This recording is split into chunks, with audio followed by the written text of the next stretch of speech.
Welcome to the After Hours Club and Speakeasy. Sorry about the late start tonight. I am your host, Scarab Performance, with my co-host, God's Armor, and our special guest tonight, Matthew, Quantum of Conscience. Joining us tonight to talk about the nature of our reality. And we're real pleased to have Matt on board right now. Matt has been he's been a guest before on the Speakeasy, so, he knows the password, people. And so it's great to, meet with Matt. And, well, you know what, God's Armor, why don't you give this room a shout out and we'll get this thing started, brother. Alrighty, brother. Type now, peoples, or forever hold your pieces. We got 5 ones in the chat room. Abruptly awakened. Cowboy, hey, brother, how you doing? Charlotte Riddle, Digital Intel, the first one sporting the wrench. Eva Dan's #1 fan. Happy birthday, brother. Dominic Spiotto, Creative Soul 333, Donna M, Dustin Curtis, Eduardo Di Soto. Hey, exploring the rabbit hole. Watch his videos too. Human Race 1, Jim Jones, don't drink his Kool-Aid. KC, K Small sporting the wrench. Laird Life sporting the wrench. Just Gamal, Lydia Chacon, Linda Z. Cool One, Lothar 900. Lothar is going to be on my channel Thursday night at 9. Shameful plug intended. Lovely. That's right, Thursday at 9 Eastern on the Warriors Code. Lovely. 975. Mike Bowman. Oath of God Lisa. I love that name. OP3 Crimson. Noid for you. Holy moly, we got a full room already. Richard, Melgo, Pal Matt's here. Sadie P. Simon says, touch your toes. Pylon 4553. Stacy Stroker. Sucifer. THC Jack. The Kryptonian. Wait, what? And hopping on in, Wascally Rabbit. I love that rabbit. Oh man, well thank you for that call out. Just are we getting some few people jumping in there? All right. Well, you know what? We'll throw out another call out here in a bit. Thanks guys for coming aboard here to check out this broadcast. We do appreciate it very much. Dan, we still have a good mic on me. Yeah, we still got a great mic on you, man. You are all mic'd up, ready to go. I want to say, I should recognize more names, but Oath of God Lisa's been commenting on my channel forever, and Stacy, of course, Stacy. She's the first one to comment when I put a video out at 7 a.m. in the morning. We have a very oh gosh, what's the word I'm looking for? We have a group of people here that it doesn't matter what time you put out videos or go live. They always seem to be Johnny on the spot and very willing to definitely contribute. And it's always great to have these people aboard. So yeah. Do you guys know the removing the shackles? They call themselves the Unfuck It group. Do you know that group? No, can't say that I do. No, you should. I mean, they've been doing the reality thing for a long. I thought everybody knew them. But I'll tell you, you go over to some of their. I don't know what her name is. It's removing the shackles. There were 2 girls, 2 women together for a long time. Now it's just the blonde-haired woman. I should know her name. I don't. They've been doing what they do a long time. But I'll tell you, go over there now, and it is just they're very. I mean, look, I have no reason to question. I've been questioning everyone's integrity on YouTube. I don't question their integrity, but they say like, oh, this group over here, they went out the other night and the moon just was shaking, and there's 20 people that confirm that. And then in Russia, the sun went out for 3 hours, and there's 50 people that can. I mean, it's just completely mind-boggling and trust me, there's no agenda here. I mean, it's just people hanging out, talking, smoking. One guy smokes weed in the chat. I mean, it's like, but the stuff coming out of this, like, what? It's like a complete reality breakdown. I just wanted to see if you guys had heard. I have no idea. What is their what's their main removing the shackles? A lot of people listening to this will know the channel. All right. But I mean, she's basically like, what's coming out of physical reality is so bizarre. It's almost like it's not even worth talking about anymore. It's way beyond Mandela effect. So let me ask you guys this, Scarab Performance and God's Armor. Are you guys doing what 25% Mandela effect for these types of shows? Or you want to get hardcore conspiracy? I mean, where you want to go tonight? We go everywhere, bro. It really doesn't matter. I mean, honestly, you know, every guest has a little bit different background, and I know with you, you know, like I was telling people, everybody's asking, like, what's the main theme of your show this week? And I said, well, I think it's just talking about reality and the Matrix and understanding what this what is going on here. And I think Matt covers that better than most on YouTube. So, well, you know, for people that don't, most people kind of have an idea. They've heard me before, but I came out of the conspiracy wing of YouTube that covered the fake events. Okay, that's where I came from. Yeah, we all got wind as to what 9/11 was or was not. 19 guys that just trained on their Microsoft flight simulator with box cutters. Yeah, they brought the entire Department of Defense down to their knees for it's ridiculous. So that once that started to wake me up, I jumped into the whole fake events, fake shootings type. That's where I came from in terms of my wake up progression. It's completely bizarre. Yeah, there was somebody, and about a week ago on my channel, I put a video out, and it was long. It was like an hour and 20 minutes, just saying YouTube won't let us talk about this stuff anymore. So we almost have to have some ancient, like, oral tradition where we just pass stories along to our children about this fake event or that fake event. Because once I start putting clips up or start analyzing video, oh, they'll take me down. They'll ban the channel. You know, they'll take me off the air. So all we have left is, like what I said in this video, is like oral tradition. So I try to cover a little bit of all the recent fake events. And Dan, you know, you and I have talked in the past just on the phone, and you see them the way I do. I mean, right. you see most of them the way I do. But there was a channel named Chuck space P, quote, end quote, again, or hyphens again. He sends me a quote or a comment, and he has documented every single fake event for, right, I don't know, like the past 4 years. And I'm looking at this list, and I'm going, oh my God, there's like almost like 50 of them I forgot about. I remember you sent me that email. Yeah, I sent you the email, and it's just the list. Now, look, I can't vouch that everything on the list or everything in that comment is completely. But I'm looking at this one going, yeah, oh, the Ohio State event? Yeah, that was ridiculous. And there's so much that a big theme in my videos recently have been, this is getting to the point of reality breakdown, because you can't have so many people in on it, so many people being quiet. There's still people that send me comments on the chat and say, Matt, look, I worked at a hospital, and I know, you know, they all want to protect their pension, and the men in the black, the men in black come in and say, look, do you want to protect your pension? And we're going to give you this money, and you're going to be quiet, and you're not going to say any word to anybody. And by the way, we know where you live.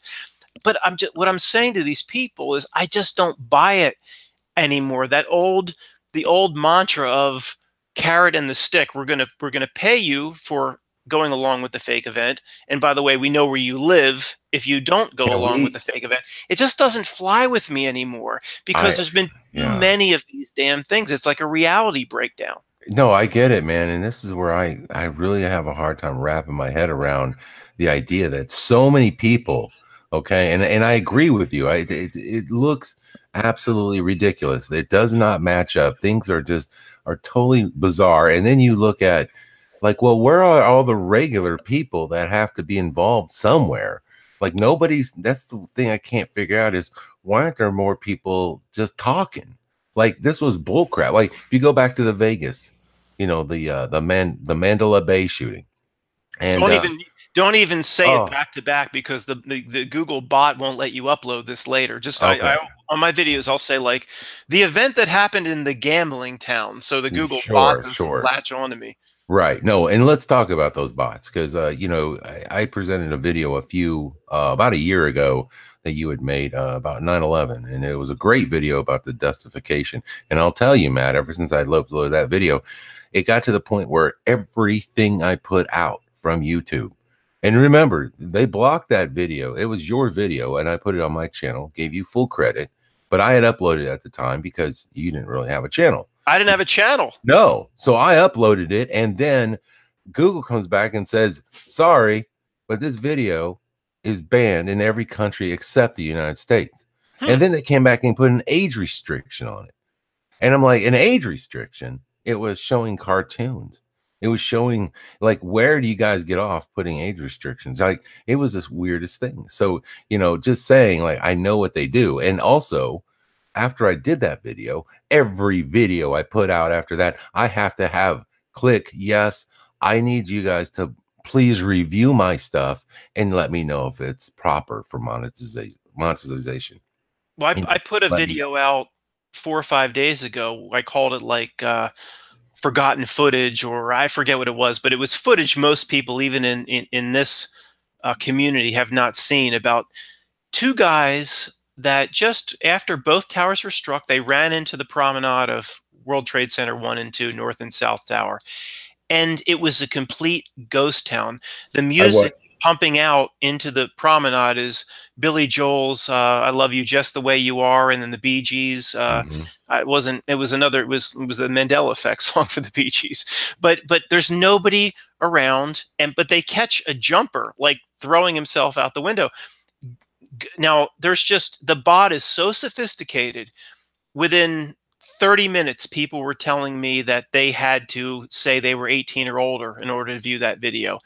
And it's like, how the heck could the bot have analyzed? Because I had different clips around it. I mean, how the heck could it know? It's so sophisticated. It's scary. Yeah. No, it's dude, I am with you, getting back to the you know, to the fakeness of what's going on and how they're able to just get away with it. How are so many people able to just not see it, watch it on television, and agree that, oh yeah, that's just, you know, that's the way it happened, but nobody asked the questions that seem so, you know, blatantly obvious to us. Like there would, like, I just, you know, it's just crazy. Like, how the hell do you have an event like that with so many people being shot? And here's the thing: I live in Texas, man, and you know, not to sound morbid or anything, but my God, man, I mean, AR-15s? Are you kidding me? That's like having a car in Texas. I mean, that's like everyone has one of those guns. I've shot them. Everyone knows what those things are like. Everybody knows what that bullet will do. Okay, it's not going to be like, you know, oh, I just took a AR-15 round to the arm. Let me put a Band-Aid and do an interview the next day. Dude, you're going to be losing half your arm, dude. Well, there's no way. It's funny you said that. The recent one in Texas, his first name was Rome. He was a redheaded kid, looked like some sort of a mindless clone to me. He was in the hospital for 1 day, or potentially the same day. I'll give him a little bit of latitude. I'll say 1 day. The next day, gets out. He's interviewed by Chris Jansen of MSNBC, that mindless monster, and he's Rome, you still have your wristbands on, and oh yeah, that's a tactic. You know, we always have the hospital wristbands, and we show the camera the hospital wristbands because that proves it's real. He supposedly got one in the head, and it exited through his neck. Did you see this? And he's sitting there moving his head all around, you know, saying, "Oh, actually, I feel a lot better." It was like, I mean, dude, this was what pisses me off. This is the kind of thing that pisses me off. I had a friend, okay, when I was in high school, got shot, so drive-by shooting, got hit with a little 25 caliber round. That thing went inside him. Okay, you would think, okay, like, you know, this isn't the movies, people. You don't getting shot by a bullet is a serious deal. Okay, he got hit by a 25 round little pocket pistol, throwaway pistol. Dude was laid up for like a month, man, wondering, I mean, in critical condition for days, wondering if he was going to die from that one bullet wound of a 25 caliber. Okay, so you know what? the idea that somebody can just, you know, do an interview the next day after being shot. Dude, listen to this. Listen to Crazy. this. I had a wedding to attend in Jamaica. I was working on my deck. It's an old rickety deck, and my hand slipped forward. A gigantic, humongous splinter went under my fingernail, like embedded, I don't know, like an inch completely under my fingernail. So I'm like, well, do I go to Jamaica? The thing starts to get infected. This thing starts to swell up. I go to my family doctor. He can't get out. I go to a specialist the day before Jamaica. He injects some sort of saline solution into my finger. The finger puffs up like hot dog finger, like 5 times its size, and then it numbs it, the saline. He goes under the nail. I mean, from a splinter. I mean, and these people are getting shot. Right. And just do the pulse interviews. You know, everybody does the pulse interviews, just a few days. Come right out and sit in a chair, you know, right down Orange Street so we can see the pulse in the background. It's completely, what's insane is why the people around us can't see it. I think it's too much for them, for, you know, to break down the reality that much. I think for a lot of people to get to where we're at, I mean, it was a progression. You know, it was first seeing whatever 9/11 for many people, and then the next thing and the next thing, and it was a slow chiseling of what reality was to us. It's broken down to this point now where literally we can look at something and see the green screen. That's what I say. When you've woken up, you will see the green screen technology.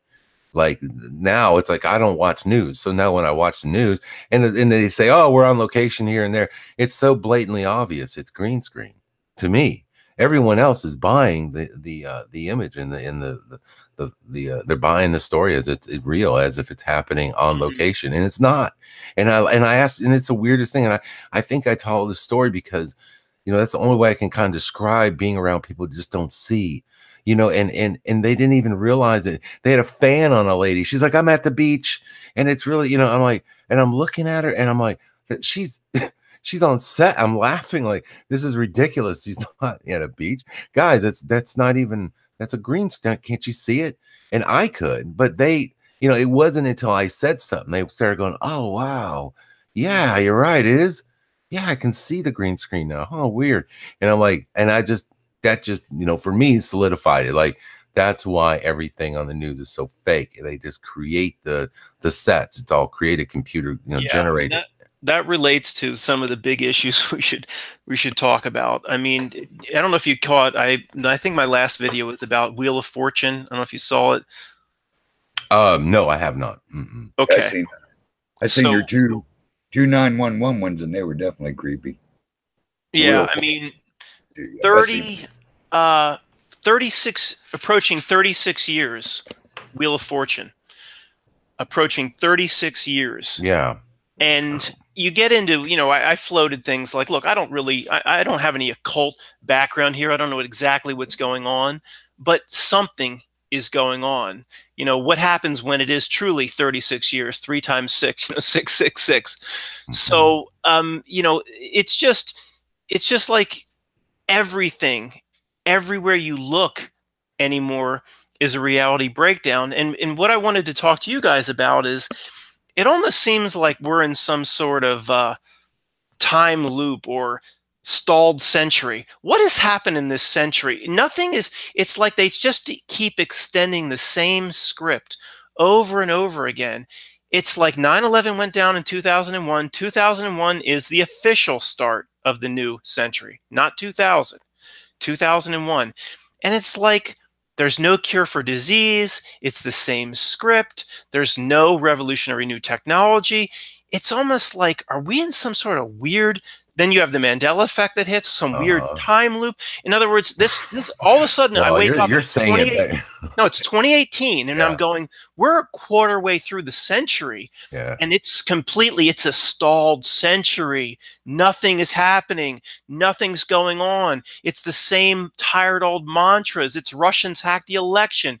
It's like, are they just, was there a century and a century like inserted where we're stuck? I mean, it is literally getting to that point where I'm starting. I don't, nothing's off the table anymore. I tell you what, it was so funny because, you know, this is a roller coaster for me. Sometimes I see some things happening, and it's just what you're taking in, I suppose. But and I realize that on the outskirts of what my normal scope is, looking at what's there is, to me, just it's the illusion.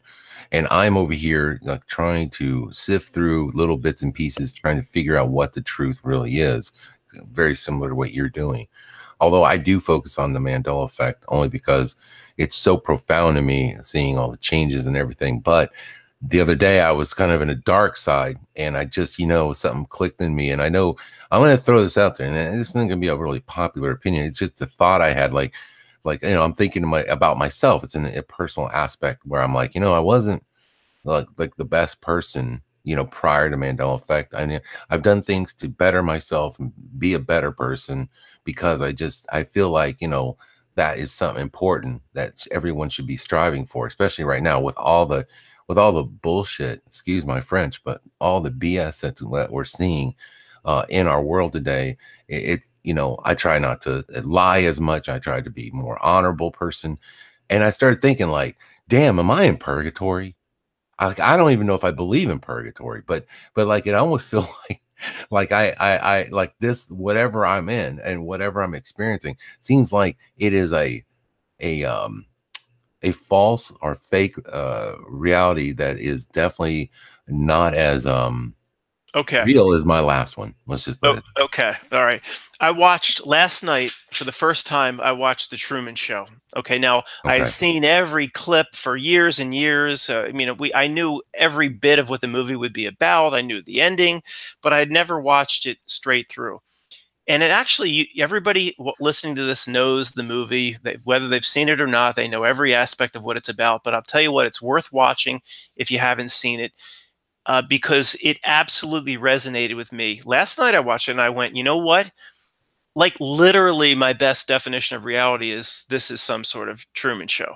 Yeah. Maybe not exactly the way they describe it, not exactly with the producer, with his production crew overseeing the metal dome in the Truman Show, but it is, I get that feeling.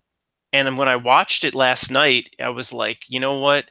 This is a lot closer to everyone's reality than we think. It is. It just is. Because I've been saying for years on YouTube is, it's whether you believe it's a simulation, an illusion, whatever. People get all upset and triggered when I say those things on YouTube. Mm-hmm. But whether you believe it's a simulation, a hologram, or real, it's still a script. Okay, it's still a script. North Korea is a script. I mean, it is. But what I posted some information. I mean, some video about the World Trade Center with the guys filming the abandoned promenade, and both towers had been hit and nobody's around, and we're all 100 police cars, we're the 100 ambulances, we're the 100 fire trucks. Like, it was just completely empty and dead as Billy Joel's music comes over the loudspeaker. I love you just the way you are. Like, where is everybody? But it's like, it's a complete reality breakdown. It's just, go ahead, guys. Go ahead. Hold on. I'll be right back. Okay. I'm just reading some of the comments. Like I said, and some people had say the same thoughts as I did about the purgatory thought. And it's not like I'm necessarily saying that's the truth or anything like that. It's just that when you get to the point where you realize the control structure that you're in, you realize that this world is a lot. There are aspects of it, and believe me, I don't try to focus on it or anything like that.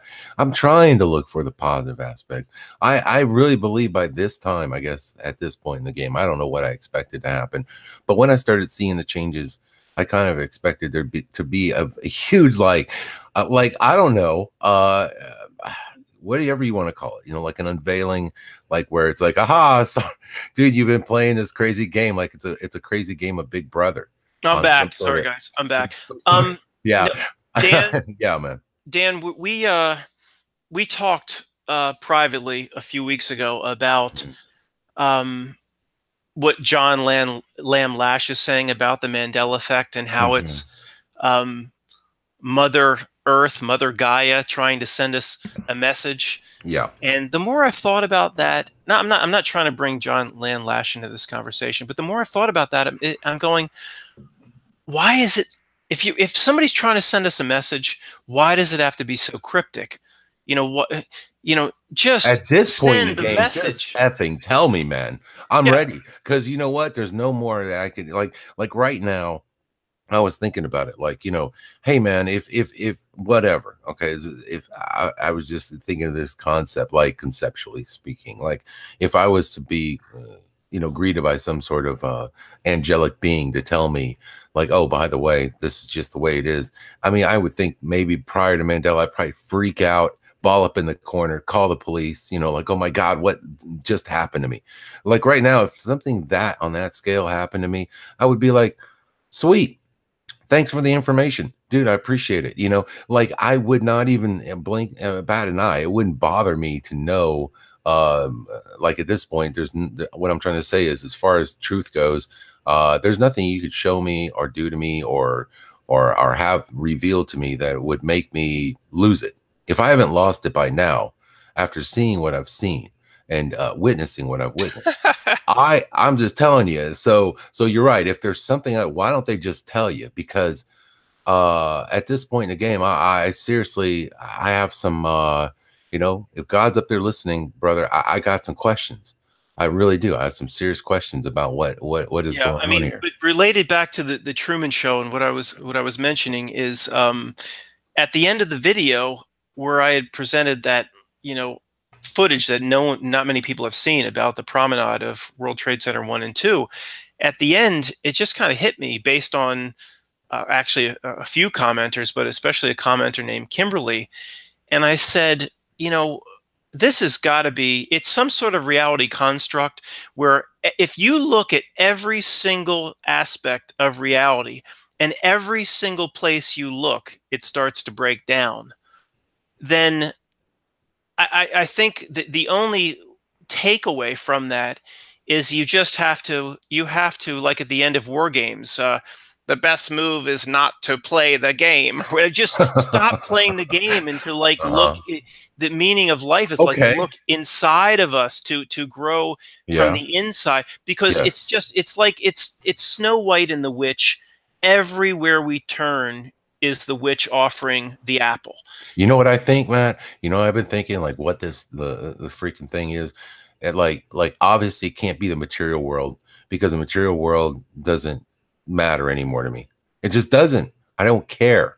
I don't care about owning a fast car. I don't care about owning shit.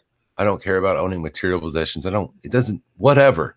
Like now I started thinking about like what means anything to me, because that's what used to drive me was the material world. Well, that doesn't drive me anymore because the effing material world is changing so much. So now I'm like, well, okay. And I'm speaking with a lot of passion tonight because I've got Matt on here. I got God's Armor. I know I have some men around me who got my back. So you know what? You're going to hear some things out of me tonight, people. So sorry. But seriously, I started thinking about like, there's got to be something that it still drives me to live life to some degree. And I would say you got to find the thing that you love. Find that thing that you love, whatever it might be. I don't care what it is. If it's a passion for traveling, if it's a passion for finding the love of your life, somebody you can share this world with on a more connective level, whatever it is, find that love and I mean, and hold on to it, because the rest of it means nothing. And I think that's partially the message. Yeah, but Dan, what I kind of like hit on in this rant in this video was, I was like, oh my God, like that the script zombies chase their material possessions, but the Matrix offers us the same fruit. In other words, we chase truth of who does George Bush really report to? Well, he reports to Dick Cheney. Well, who did he really report to? Well, he reports to Jacob Rothschild. Well, who does he report to? See, it's a never-ending hamster wheel. But see, there is no, it kind of hit me. There's no difference between what we're chasing what the lowest, what we would consider the lowest rung, the script zombies are chasing their, their $400 suits, or that's probably cheap, but that's expensive to me. Their material possessions. See, in other words, we think we are so superior, we're so on high because we're chasing truth. We're still chasing something outside of ourselves. The Matrix is just simply giving us a different brand of apple. And we have to say, wait a second, like I've said a million times from the movie Triple X, I don't play that game. And, we have to reject it because, again, it's just, we think we're so superior because we see truth and we see 9/11 and we see Sandy Hook and we see the Pulse shooting, but it's still chasing after the rabbit that goes down into the never-ending hole. See what I'm saying? There's no difference between somebody that's just. What are you kidding me? I question whether or not every day if I made the right choices and wanting to wake up as much as I did. Like I'd always wanted, I kept digging and digging. Yeah, now I'm here, and now I'm like, oh crap, because now like I have to look back and go, okay, what did I just get myself into? And I think a lot of people who have been seeking truth for this long feel kind of the same way. Like we're at this point where we're sort of. Like we're seeing, we see the world exactly like you said. We're seeing all this stuff. I don't feel special. I don't feel like, sometimes I wonder if like by waking certain people up sometimes, just going around talking about Mandela effect or whatever. Sometimes I wonder if I'm doing them an injustice. Do I want them to be this discombobulated about the world the way I am? No. So my buddy, I don't know if he's still on Exploring the Rabbit Hole. My buddy Greg from Exploring the Rabbit Hole. We talk about it all the time. I mean, do you want to be Cypher from the Matrix? Right. The chance to get back in and enjoy the steak instead of that watered down piss that they were serving on the Nebuchadnezzar or whatever. And we both are like, once you look, there is no going back. Because there's a lot that and Dan, you guys are religious of God, and I am not religious in the same sense, but we do agree in several areas that this life has a purpose. That I called it a few months back. I called it soul tokens. So once you see it, there is no going back. But who would want to go back? Yeah, right. I mean, to progress your spirit forward, to progress your soul forward, to be able to actually deconstruct, be able to read the Matrix code, to read the script. I mean, this life is so, in the cosmic sense, if we believe that we are eternal, that we are immortal, whether you believe, even whether we are mortal and go to heaven or we recycle back, we're still immortal. But this life on this earth right now in the 21st century is so ridiculously fleeting. It's a joke. It's not even an eye blink. So to try to stab somebody in the back to get ahead here and to do this to get it. I mean, you'll look back from a cosmic sense, people that screwed over their best friend or slept with their brother's wife. They'll look back and go, I did all that for that. It was 1/1000th of a blink of an eye. I'm going to do whatever I can to cleanse my own, to provide soul tokens in my own spirit, my own soul, because I'm banking on there's a whole lot more. I mean, right. It is to sell out for this reality is absolutely a joke. Well, if you see what you see now, if you've been following your channel, my channel, so many others out there who have been saying, like, at least, showing you the changes in the Mandela effect, showing you the changes in your physical reality, you realize that it's not what you thought it was. And like I said, I've had well, over the last 2 years, I've had just a push to just really, like I said, we can call it soul tokens, you can call it karma, whatever you want to call it. I've had this wanting to stay on the right path, on that straight and narrow path that most Christians talk about staying on, and it's a very hard path to walk. And Jesus talked about walking that path. And I'm saying, and I get it now. I really do, because it's really hard, because you can get sucked away. There's so many times where, I wanted to say, do exactly what a Cypher wanted to do, in a sense. But I realized that once you've gone so far, to go back would be crazy. Like, why would I want to be blind again and just and just digging around in the dirt for what? What will I be digging for? What, to have a bigger house, to have a bigger car, to, or, you know, whatever, you know, have new things. That's all well and good and nice. But at the end of the day, you're not taking it with you. It's really what you are, what you're doing here for people. Yeah. And I think that, like, it's the weirdest thing. It's the hardest thing to do, Matt, but I know it's the right thing to do. You understand what I'm saying? Well, yeah, I mean, look, time is an illusion. There's no doubt about it at this point. Time is an illusion. It's just the needle of observation dropped down on the black vinyl record, and I mean, it is absolutely an illusion. I mean, anybody over 40. You see things are speeding up so much, whether it's your perception because you're older, whether it's actually speeding up. We are already dead. Okay, I'm sorry to make everybody so, I mean, it's so morbid, but we are, all of a sudden you turn this left, right, boom, 10 years goes by, 15 years go by, boom, you're dead. So but the point is to do anything in this reality that's considered selling out, to do anything immoral, to get ahead in terms of any that translates to material possessions. Anybody that does that will look back from a 30,000-foot cosmic perspective and say, what the hell was I thinking? Are you kidding me? I mean, I'd rather, there's, I guess if you're an atheist, and again, I'm not Christian in the way you are, but there is, I see there's, this is just a temporary avatar we inhabit. I mean, there's so much more in my inner knowing that we will be. I have no fear of death, no fear of death. Right. But atheists, oh, it's just, after billions and billions of years, we live for this, the equivalent of the mayfly. The mayfly lives for 24 hours. It's no different from a cosmic equivalent. You rack up all the material possessions you can. You buy your sports cars and your home and your house at the shore, and then you just die.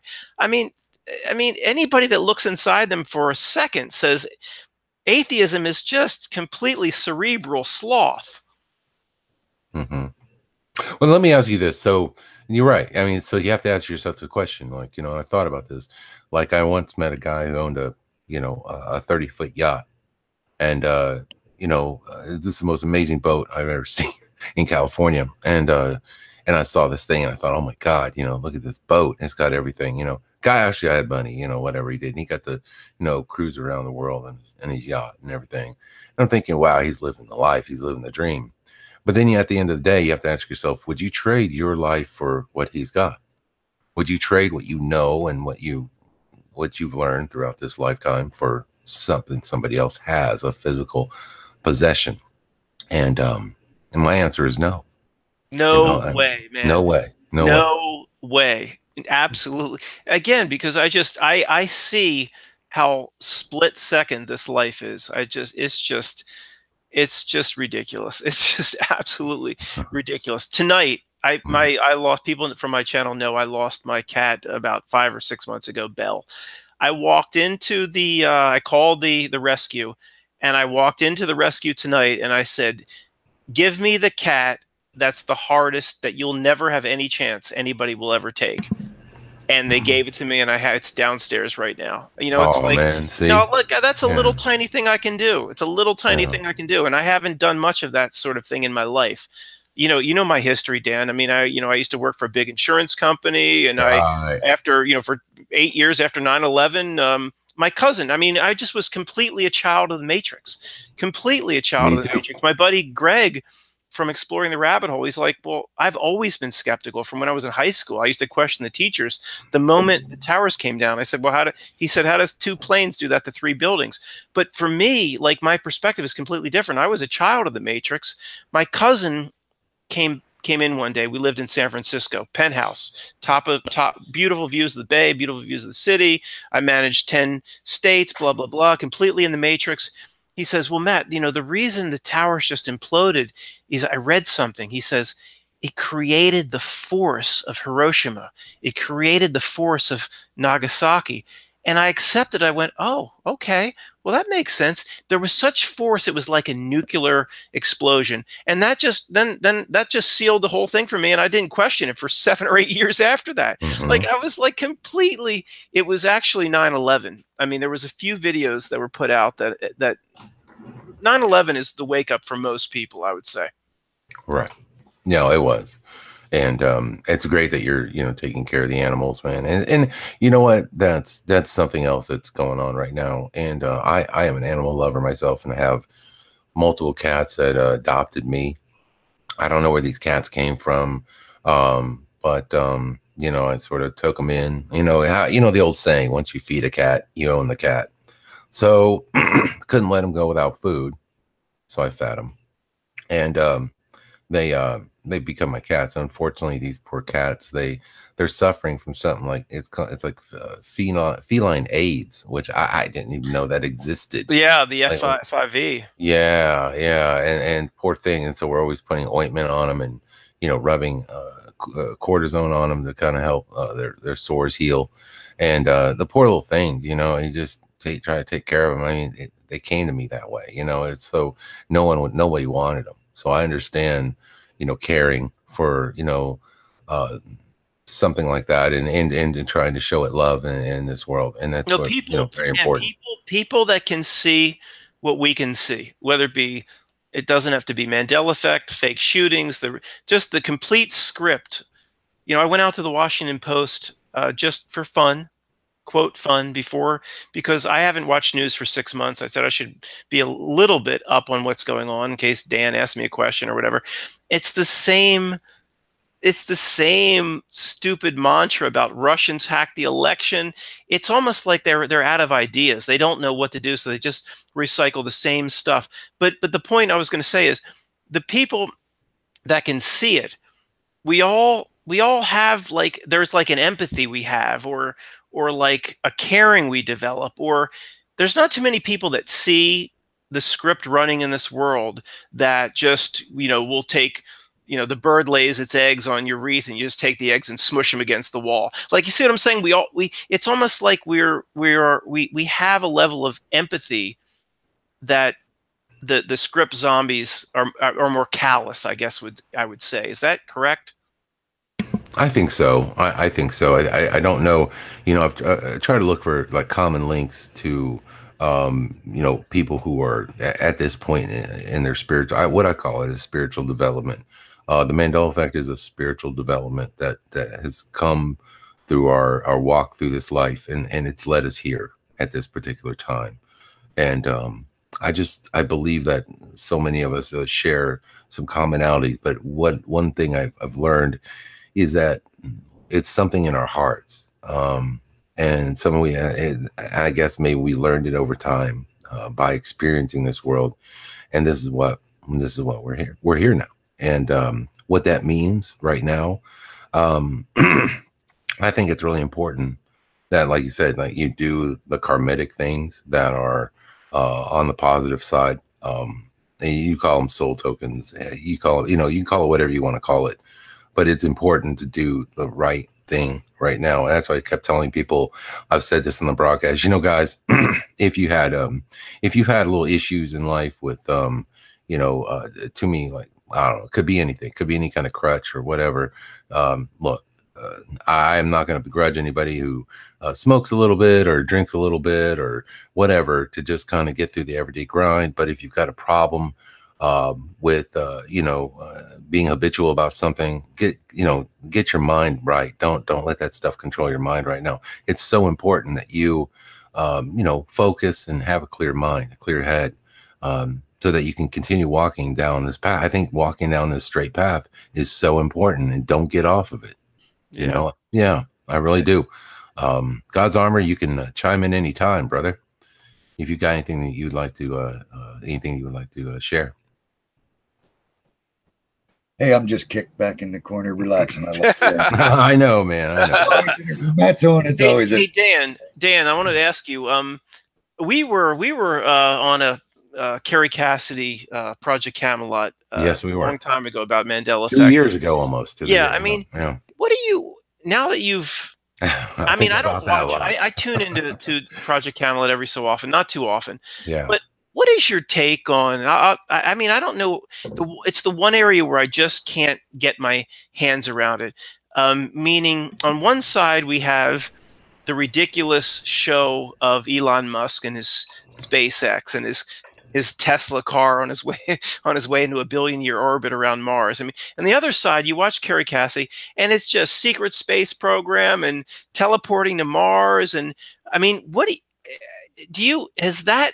Where are you? I mean, I'm still struggling. Like, you know, I watch YouTube and I go, wait, there's so many people talking about this secret space program. Is it possible that they just completely dumb down the space program that makes it on the ABC News, and they shut down the shuttle program and all these, you know, rocket propelled stuff that goes up that's all bull crap, and they really have something completely 100 years in the future going on? Or is that all bull crap? Have you gotten any closer in determining what is real there? That's really difficult because when you talk to, I know real people down here that work really close to people in NASA and things like that. And when I mentioned some of the fakeness of NASA, boy, I really hit a wall there.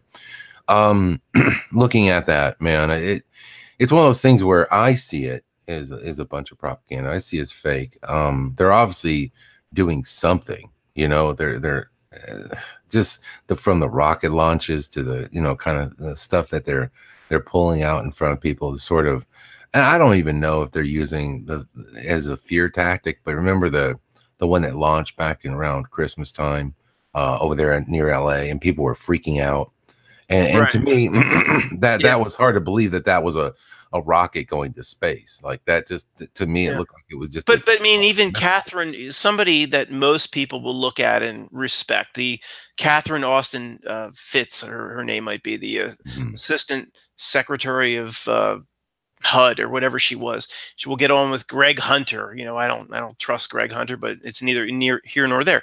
She'll say, look, I dove into the budget and they're siphoning off trillions. Black budget, trillions. And she basically will say that, this is this secret space program that, Kerry Cassidy, Captain Mark Richards, all these people come on one after the other, secret space program, oh yeah, we're just teleporting to Mars. And I'm just like, honestly, right now, I have no reason to buy it. No. I have no reason to buy it other than people coming on a show and saying, I did this, I did that. I don't buy. The only credibility it has is because the existing, whatever that is, space program that launches from Cape Canaveral, whatever fakery that is, whatever, hey, a rocket goes up, but after that, we have no idea what happens. A rocket goes up, that's all we know. That's all that's ever, you can witness that. I mean, I've had relatives sitting on their deck in Upper Captiva Island in the Gulf. And when that space shuttle goes up, they can hear it 70 miles away. Something goes up, but after that, we have no idea what happens. But, if it wasn't, the best credibility for this Kerry Cassidy stuff is how ridiculous the space program they show us on the ABC News is. In other words, the joke of Elon Musk lends credibility that, they're probably doing something else. But other than that, I have no reason to believe it. I often think about them too, man, because I thought about, you're coming aboard, and I thought, the first time I met you on that show, and I remember we were picked to be, to talk about Mandela Effect with them at the time. There was only a few channels that were really even, mentioning it, that were actually devoted to it. Like we were, I guess I was more devoted. I guess you were talking about other things too. I'm not sure, because I wasn't even aware of your channel until I met you on that show. And then, when we got on there, it's like I've reached out to the engineer that reached out to me. I've tried to talk to him. I get no response back. I don't know what happened to him. I tried to reach out to Cynthia Sue Larson, who was on the show with us too. She won't respond to me. I try to reach out to all the people that I met over there, because I thought that was pretty cool that they asked us to come aboard and talk about it. And I can't talk, and nobody ever responds to me. So whatever. I mean, if they're busy or whatever, things happen. But yeah, I often wonder about that. Like, what was that all about? Did they I mean, I don't know. I mean, to me, I was like, were they just as surprised about it as we were? Maybe. But I know that they talk about a lot of stuff that I don't quite agree with, You know, I think that it's they're sort of forwarding that idea of the fake space program, which is to me all lie in itself. You know what I'm saying? Yeah, I mean, I look right now. I have no reason to believe anything related to this secret space program. That they love to drop that line, secret space program. I mean, there's no. It's just talk. I mean, look, maybe it's going on again. The ridiculousness of Elon Musk and whatever he's up to with his, I mean, Elon Musk is the most ridiculous story I've ever heard in my life. And my uncle just bought a Tesla, and he's in love with Elon Musk, and my cousin's in love with Elon Musk. And so let me get this straight. This guy he's the CEO of 5 of the top leading companies in the world. He runs the replacement to NASA. He runs the top electric car company in the world, the top electric battery company in the world. He runs Solar City, which will put solar panels on your house, and you can eliminate electric bill. Right. So one guy, it's the one guy that went to college and made it like a month and said, I'm too smart. No, yeah, he went to college, but then he actually enrolled in the aeronautical engineering PhD program at Stanford. Dan, don't cut him up. He was enrolled in the aeronautical engineering program at Stanford. 3 days. 3 days before he went to PayPal. 3 days before he went to PayPal. And he only made $300 million at PayPal. Right. Okay, that sounds like a lot, but you don't replace NASA with $300 million. That's like, I think they piss that out every 2 or 3 days. Right. Yeah, the whole story cracked me up, man, because I was like, really, the PayPal, really, and that to me almost seems like a Mandela effect. Like I never could imagine. I thought PayPal was started by, in my opinion, it was started by eBay. eBay created a system to collect money, and then they could make money off of that. I thought that's what I thought. I had no idea Elon Musk was a part of that until later on. I was like, what? Really? Okay. Well, news to me. I'm conspiracy off the deep end. I think every single story along those lines is a construct of this reality, basically part of the script. So we have Stephen Jobs and Steve Wozniak. They create the Apple II in their garage, and IBM, the leading computer company in the world now for 40 years, is so scared of Steve Jobs, what he did in his garage in the Apple II, which the first one sold for $666. They're so scared that they farm out the operating system to Bill Gates, and they farm out the chip company to Intel. So IBM, if they would have held on to everything and just said, let's just take an extra 4 months to compete with Apple. We don't have to rush the product to retail. See, IBM created Microsoft and created Intel. Yeah, sure. I don't buy it. I don't buy any of it. I love the story that Bill Gates was so suave and so, so like ice running through his veins that he went into that boardroom with all those IBM execs, right? And just just pulled the wool over their eyes and said, it's all right, fine. You guys, you want to focus on the machine? Cool, I'll just worry about the software. Yeah. And then he went in. He stole it from another guy up in Seattle. They said he paid him $50,000 and took the DOS, the original DOS, disk operating system, or the little green cursor. IBM with billions of dollars of capacity couldn't come up with that. They needed a guy with 5 employees. I mean, the whole story. Cisco. We went to Stanford, and they wanted to connect the library to the Bursar building. And so we crawled through the sewer and we connected it all, and that became Cisco. To me, I don't buy it. I don't buy the Mark Zuckerberg story. It's all bullshit. Right. No, it's just when I remember, believing these, I kind of feel, because I mean, this is what we were told, this is the story. I remember listening to the I guess it was a Pirates of Silicon Valley. It was really good show to watch, talking about how Steve Jobs and Bill Gates, rose to prominence, about the same time. And there was this war between them, and how Bill Gates screwed over Steve Jobs. And, it was a great story. I mean, for a story, but that's all it is a story. It's just the original, no truth in it at all. The original garage of course, Hewlett-Packard. That was the garage too. But maybe that's real. You know, maybe Hewlett-Packard was a mini generation before all this stuff. Maybe that's real. And maybe they said, you know what? We're going to run with this. Everybody's going to make their billions from a garage. You know, so maybe Hewlett-Packard's real. Maybe they always have to give you an element of real, I think. But. Sure. I mean, they're building real chips. I have a real computer I built. You know, I have a real, you know, I mean, this stuff exists. Now, the men that are sort of the forerunners of all this, the guys that were selected to be the headmen or the front men, I think that's where things get a little sketchy. You know, it's just like when you elect a president, do you really believe Trump was elected or do you believe he was selected? Well, selected. Exactly. And these heads of these big companies are no different.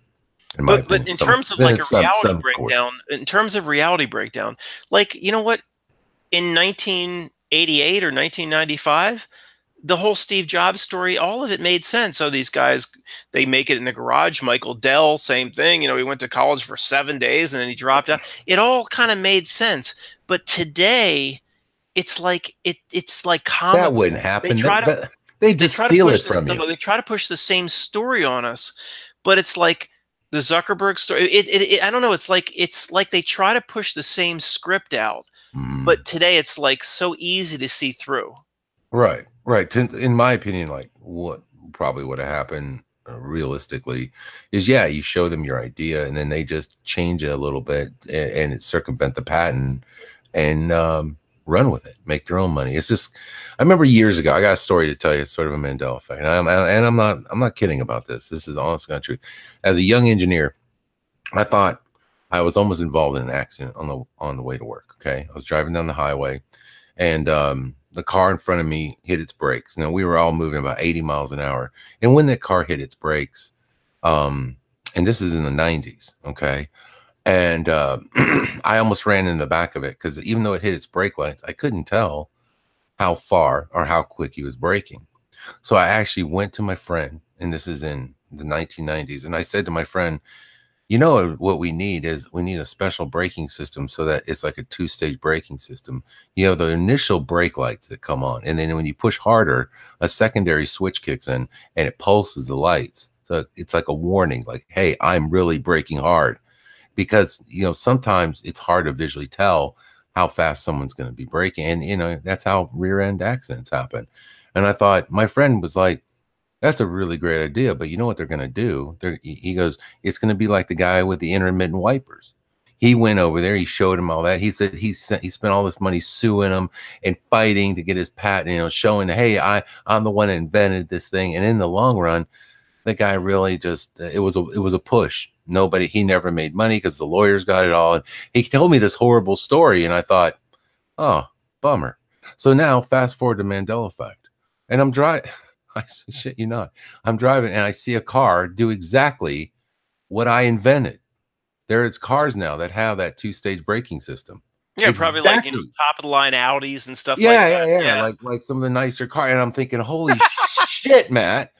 And I'm thinking, wow. And I was like, holy cow, man. I was like, I wonder what would have happened. Like had I made a patent out of that, had I really done something. And this is a God's honest truth. You want to know what would have happened? I can tell you. What's that? Absolutely nothing. There's the profane, the unwashed, that's us. You forget it. They would have stolen it. We are. Yeah, I know. We are at the, you know, that pyramid with the eye. We're pretty close to the bottom. Yeah, okay? It's never going to happen. When I was writing the book Quantum of Conscience, I thought, you know, this would make a great movie. You know, I just seen that I thought the Marie Antoinette movie, I love it. The way they use the music, and whether the Marie Antoinette story is real or not, it doesn't matter. The way they use the music, it was I don't know, it was Francis Ford Coppola's daughter. It's the daughter of a famous director. And I thought, I got to get her this manuscript. And I see now that it doesn't. I could have written Shakespeare. It doesn't. The profane, the unwashed people at our level, they are never going to be taken into there's only one exception.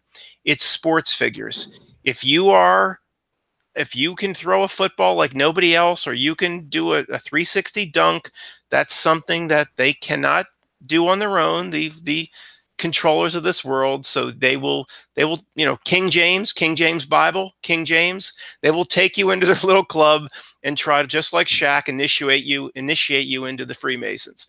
Right. Yeah. That's how I feel. But you would have been, if you would have spent 5 years developing that and spending all your money, you'd be homeless right now. I would be homeless, and it would be it would have just they would have just designed the system a little different, like I said, to circumvent my patent, my idea, and that's how it would have went. I mean, he's probably right. You know, so he probably gave me sound advice, like don't pursue it, because they're just gonna, these car companies don't care. They're so big and powerful. They're just gonna squash you. You know, and he's probably right. Oh, at our level, the profane, you know, if you want to work 90 hours a week and you want to start a burrito company or a McDonald's franchise, and you want to get 5 or 6 of them, and you want to just work literally every Saturday, every Sunday, and never see your kids, you could create a life for yourself where you make 400, 500, 600,000, and the people on Mount Olympus looking down and say that, yeah, that's fine. That peon can make his little bit of money. Let him work 90 hours a week. Let him never see his dog and his cat and his kids. We can achieve that. But it sounds like a cop out. Oh, Matt's just making excuses. No, in terms of real mega success, they're not going to hand Dan or me the golden scepter, because that's the only way they hand you. Look at Adam Sandler. Adam Sandler to me has always been some I don't know, maybe he's got some kind of Rockefeller bloodline, or some he's just favored by the powers that be. You do Billy Madison and some ridiculous movies like Happy Gilmore, and then you're put in movie after movie, romantic comedy, when he has no ability to act that way, no skills, $20 million a movie. I'm sorry. He knows somebody. Yeah. No, dude, I'm sitting reading comments of so many people have the same almost like conceptual ideas that came to fruition. And it's like, they're all saying, yeah, it's like they stole it right out of my mind. And I think about that. It's like, don't you think it's almost like similar, like, and this may be sort of the idea of the more of like, you know, they're feeding off of our energy, perhaps our thoughts, things like that, like whatever is controlling us, or whatever did have control over us. So I feel like that is actually ending. And now I feel like they're losing control over us. And this is why there's such a pushback and a backlash towards people who are speaking out about all this. You know, many people here are saying, yeah, you know, it's weird. I had an idea for something, but then boom, all of a sudden it just shows up in reality. Like it just pops in. And another thing I remember in the 90s, I was sitting there at that time, the best phone that you could have cell phone wise was the BlackBerry. That was like the thing, man. If you had a BlackBerry, you were a badass. And I remember walking in, and like we're in a meeting, and I'm sitting there with all these, you know, engineers and stuff. And remember, I'm still in school at the time. I'm still, you know, working my way up, and, you know, just keeping my nose to the grindstone, buddy, making that money. And I'm in there, and I'm telling those guys, I said, you know, it would be really cool. And I had this thought like years before it happened. I said, it'd be sweet if we could like use our phones to somehow tap in to our house and adjust. Like if we left the oven on, we could see that with a phone and turn it off, or we could turn off lights or set the temperature, or, you know, I was thinking of all those things you could do with a phone. And they're looking at me like I had lobsters coming out of my face. They're like, dude, you are insane. What is wrong with you, dude? Who are you? You're insane. And like, that is so possible. I'm sure it's happening right now. I'm sure they have a lot of smart devices, smart stoves, smart everything is coming out. If it can't happen, I believe it can happen right now. I don't even think that's. Oh no, you Nest and all that stuff. It's already here. Yeah, it's all here. I saw the lock they were showing. Man, that thing is crazy. Like they got this lock that it's attached to your phone, and you just walk up to it, and it opens your door. It unlocks your door for you. You know, it's a size. It knows it's you. It has the recognition, and you just replace it. Actually, you just add it to your existing lock. You don't even have to change the whole thing out. It's pretty impressive device. There are certain devices I see. It's like, man, we're getting into this world that that I actually saw, you know, coming to fruition a long time ago. But like I said, I didn't know how to actually go about creating these ideas and creating this. I mean, it was just a thought I had. And of course, that's the thing, is like, it's like the old, I know it's supposedly fake, but there's an old, I don't know, you can call it a story about the monkeys who supposedly, you know, they go for the banana and then they beat the monkeys. And then as a new monkey comes in, it supposedly would go for the banana. So the other monkeys would kick its ass because they knew they'd get the hose if that monkey got the banana, but so they had to train it to not go for the banana. You know, so that's funny, because I'm like thinking it's kind of what's happened to us. I don't think that story is true. It supposedly was an experiment that they did, and the psychological, psychology of primates. But I think that, you know, when I hear about that, it's like, God, that feels like us. You know, that's what we do. We just beat the hell out of the monkey that goes for the banana, because we know the rest of us will get the hose. It's like a Silence of the Lambs. It gets the hose. It puts the lotion on itself. So true, man. So true. So, oh man. So what else is on your mind, man? Like what other avenues are you looking into? I mean, we're obviously talking about the fake reality. We're talking about, you know, what do you think, in your opinion, Matt? Like, in your opinion, I know. Okay, I believe you're like me in a lot of ways. You see, like, this idea of, working your ass off to attain more physical possessions is totally not an option anymore. You're not, you know, the physical world isn't something that gets you up in the morning to get out there and, you know, work 80 hours a day and bust your ass.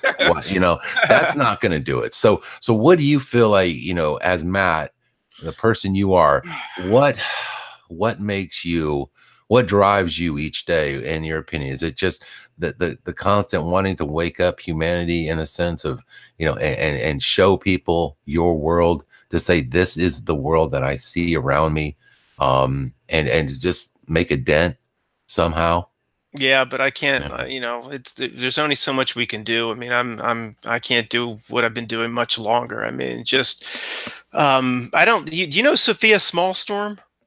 No, I can't say that. You never I have heard of her? Mm-hmm. Well, she's like the original queen of conspiracy. I mean, she was doing 9/11 videos back in 2005. I mean, she called me this week. We had a very interesting conversation. And I asked her about Mandela effect, and she doesn't see it. It was amazing. But most people listening to this might know who Sophia Smallstorm is. I mean, she's completely legitimate, no doubt about it. We had a very long conversation, but it was amazing. She just didn't understand the Mandela effect. Just didn't see it. And those that are affected, we kind of think, well, if you can see the fake, you know, shooting and the Captain Hook and the 9/11, you kind of see the Mandela effect, but not necessarily.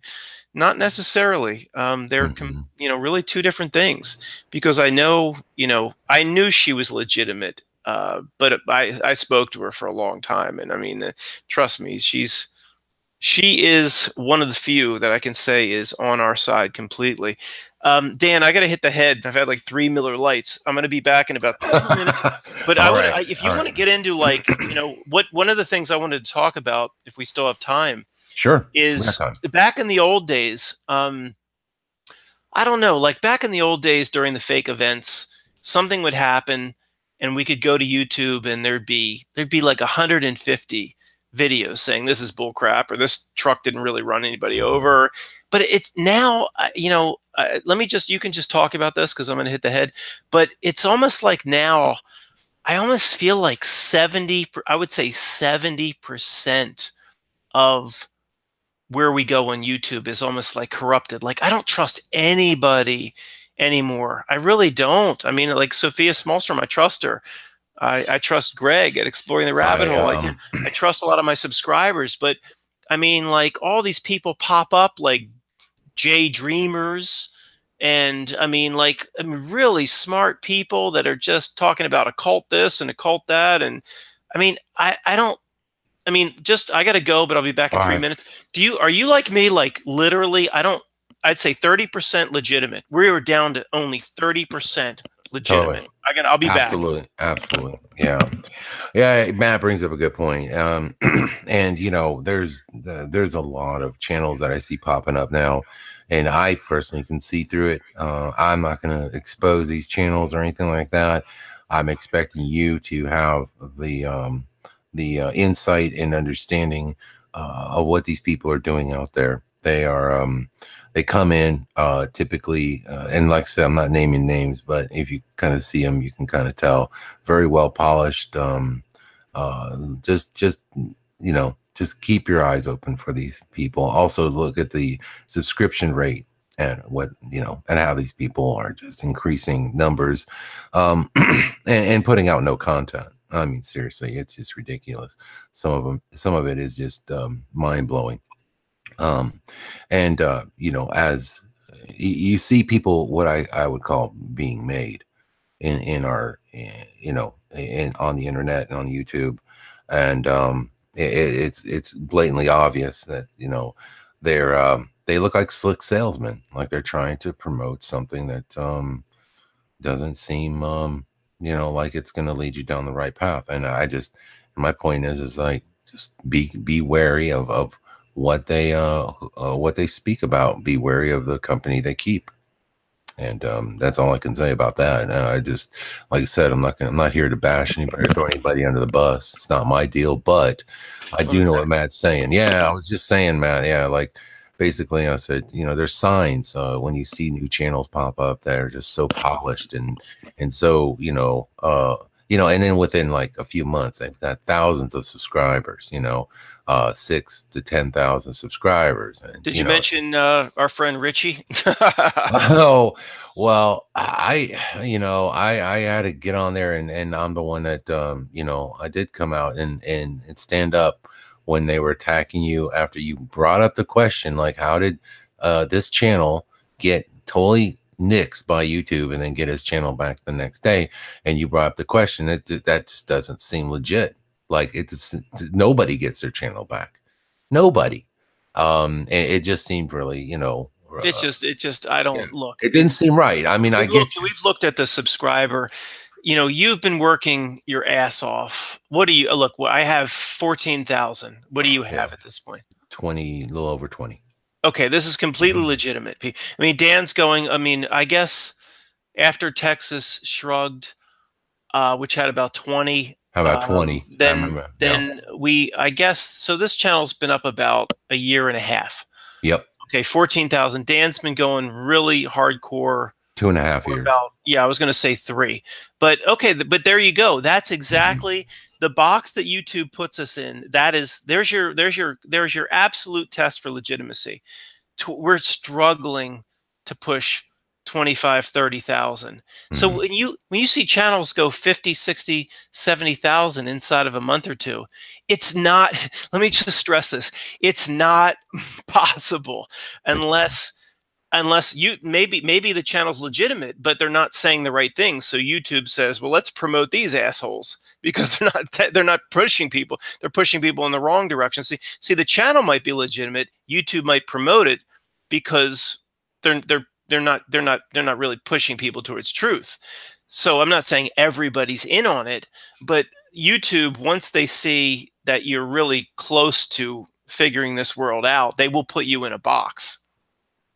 It's ridiculous, man. And I hate to like say that, you know, that all this stuff is factored on YouTube, but it really does seem that way when I remember early on, before I really had any notoriety, back when I had like about 10,000 subscribers, you know, and I remember putting out a video and just refreshing my screen and seeing thousands of views within, you know, just because those were people that subscribed to me. They were getting the notifications. Amazing. And they watch my videos. And so at that time, I would sit there and just refresh and see 2,000 views in about an hour. Oh my God, I can put out a video now. And it's like, I might be, unless that video gets shared through social media on different platforms, it's not going to get views. It's not going to get the dingy bell. I don't care if you click it or not. You're going to get unsubscribed from my channel. I don't know how many people have told me that. Hey man, what, did you kick me off your channel? What happened? I got unsubscribed. I'm like, yeah, well, resubscribe. I don't know what to tell you, man. You're just gonna have to do it. People are like, hey man, I'm subscribed, but I don't get notifications like I want. Well, unsubscribe, resubscribe, and hit the bell. You know, try that. I mean, I don't know what to tell you. It's just the craziest thing, man. I made a video about recently about SGT report, Sean's SGT report. Yeah, I saw that. Because it was similar. It went through the Richie from Boston thing. It was shut down, and then it's back up. But I've said many times, and I'm probably wrong about this, but I have said over 100,000. I'm skeptical. Okay, Freeman Fly, just over 100,000. I think he's completely legitimate. Freeman Fly. There are a few people, okay, I'll really consider as being legitimate. But, you know, Sean's SGT report, 280,000. I went to the Joel Osteen channel today just for fun to see what the hell was going on. It's like so SGT report is only 100,000 less than Joel Osteen. So I don't buy you can get that big. I mean, he's talking about QAnon's going to save us, you know, the Lionel Nation. QAnon's going to save us. You know, we just have to wait a few more weeks and Q's going to drop the bomb. And, you know, constant support of Trump. It just, look, if you've got over 100,000, I'm sorry, I'm skeptical because the mob boss of this online reality is Google. I mean, they are, if there's a table with the masters of the universe, they are at the head of the table. I mean, Bill Gates is groveling probably to their feet. Yeah, I gotta tell you, there's some channels out there that on the surface of things, they sound like they're telling you good information. I get a lot of these notifications, and I'm not even subscribed to these channels, but they are the ones that on my sidebar keep getting pushed on me constantly, you know? And I'm like, wow. And this particular channel actually sells tinfoil hats. Okay. And I'm like, yeah, and he's got 100,000 subscribers. He went live the other day, and I thought, okay, let me just jump in. I saw he was live. He's got almost, at that time, like 96,000 subs. I'm like, wow, that's big. But I get in there and he's got 60 people watching. I'm like, that's freaking rich, dude. There's no way. Here I am, little old me with 20,000. Okay. All right. With Matt. And right now we're pushing about 240 viewers right now. And I know there's more, Matt. By the time this broadcast is over, 800 viewers will probably watch this broadcast in the 2-hour period. And that's what I'm saying. They don't even give you the real numbers. Like, I don't know how. I think more people are watching on certain devices that just aren't being registered. Yeah. But nonetheless, because I know people aren't coming and just dropping off. Like, there's not 800 people. They're either here watching the show or, you know, whatever, but it's not being registered. I realized that after the broadcast. Even I'm watching the fluctuation. It hardly fluctuates.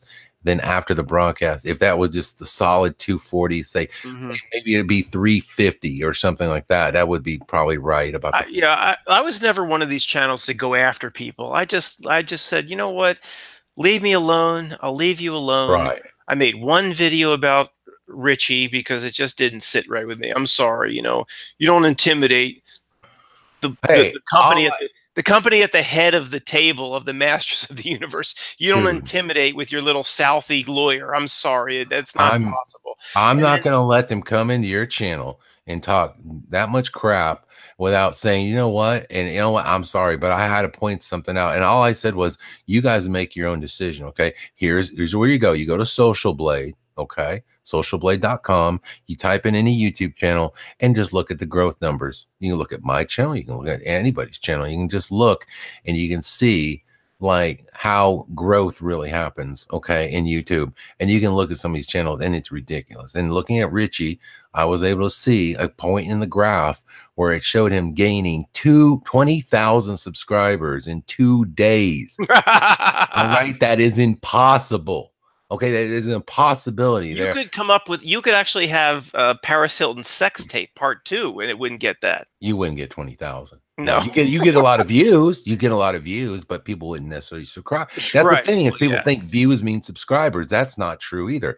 The Max Login video I put out with the kid talking about, you know, hey, you know, we live in this multiverse and whatnot. And I think it just got destroyed. And that thing went, I mean, that was a viral video, man. I had 1.6 million on that thing before Rachel asked me to pull it down. And so here I was looking at the numbers. Yeah, I gained an extra probably 1,500 subscribers that month, but that was over a 1.6 million view video within that time period. You understand what I'm saying? It doesn't equate necessarily to that many more. Yeah, I've pretty much stayed out of the mix, but I'm so tempted every once in a while to go after people. Like I'm just such tired of bullshit. I get so sick of it too. I know. But you can't focus on that. You got to look. You just stick to what you're doing. You just put out your truth, and you do what you got to do. Because that's, you know, you get caught up in that, Matt, and it's a bad place to be, man. It's just, you don't want to be there. It's a, you know, you just start thinking, God, and it's just more like you feel defeated because you know you're going up against a system that has resources beyond your capability. They got all the money. They can, you know, they can do whatever they want to do. And the thing is you just have to just keep doing what you're doing, because, you know, the truth is you and I, God's armor, so many people in this freaking chat right now, they're touching people all around them, really touching people. And it makes a big difference to those people in their lives. All right. Well, here's the, let's wrap up for 10 minutes on this. I mean, look, the rant I gave at the end of a video the other day was like, okay, now when we've been looking at this for 10 years and every single facet of reality breaks down when you look at it for more than 10 minutes. I mean, literally, let's just name anything. It breaks down. NASA breaks down. Civil War breaks down. You know, what is the Statue of Liberty? Completely breaks down. The English language breaks down. It was pre-planned for us in advance. I mean, everything breaks down. So it's like, really, guys? So let me get this straight. You know, these people that George Bush reported to are so smart that they crafted every single facet of reality, and they pulled the wool over eyes in every single area. That's why, like, I still like to talk about, you know, especially because of the Mandela effect, simulated reality, matrix reality, illusory reality, holographic reality. I'll keep on the table what Og Tellez and Sovereign Key talk about. A reality exists, but there's a reality overlay that's put in front of our senses. It's a hijacking. It's a reality overlay. See, I like keeping all that on the table. But then, you know, I keep talking about, I like these people at I like the True Love channel. I like whoever she is. I like, you know, they seem like good people, but they always poo-poo people that talk that this could be some sort of simulation or some sort of holodeck. And when every single time I open my eyes, it's like, this can't be real. You know what I'm saying? Where are you on all that? Yeah, it obviously I see what's going on. I see the changes. I mean, where do I begin? Do I begin with history changing? Do I begin with new animals? Do I begin with the continent shifting in different places than they ever were? I mean, you know, it's like pick your reality fart, as I call it. I mean, literally, it's just for lack of a better term. Sorry. But just, you know, pick whatever you want.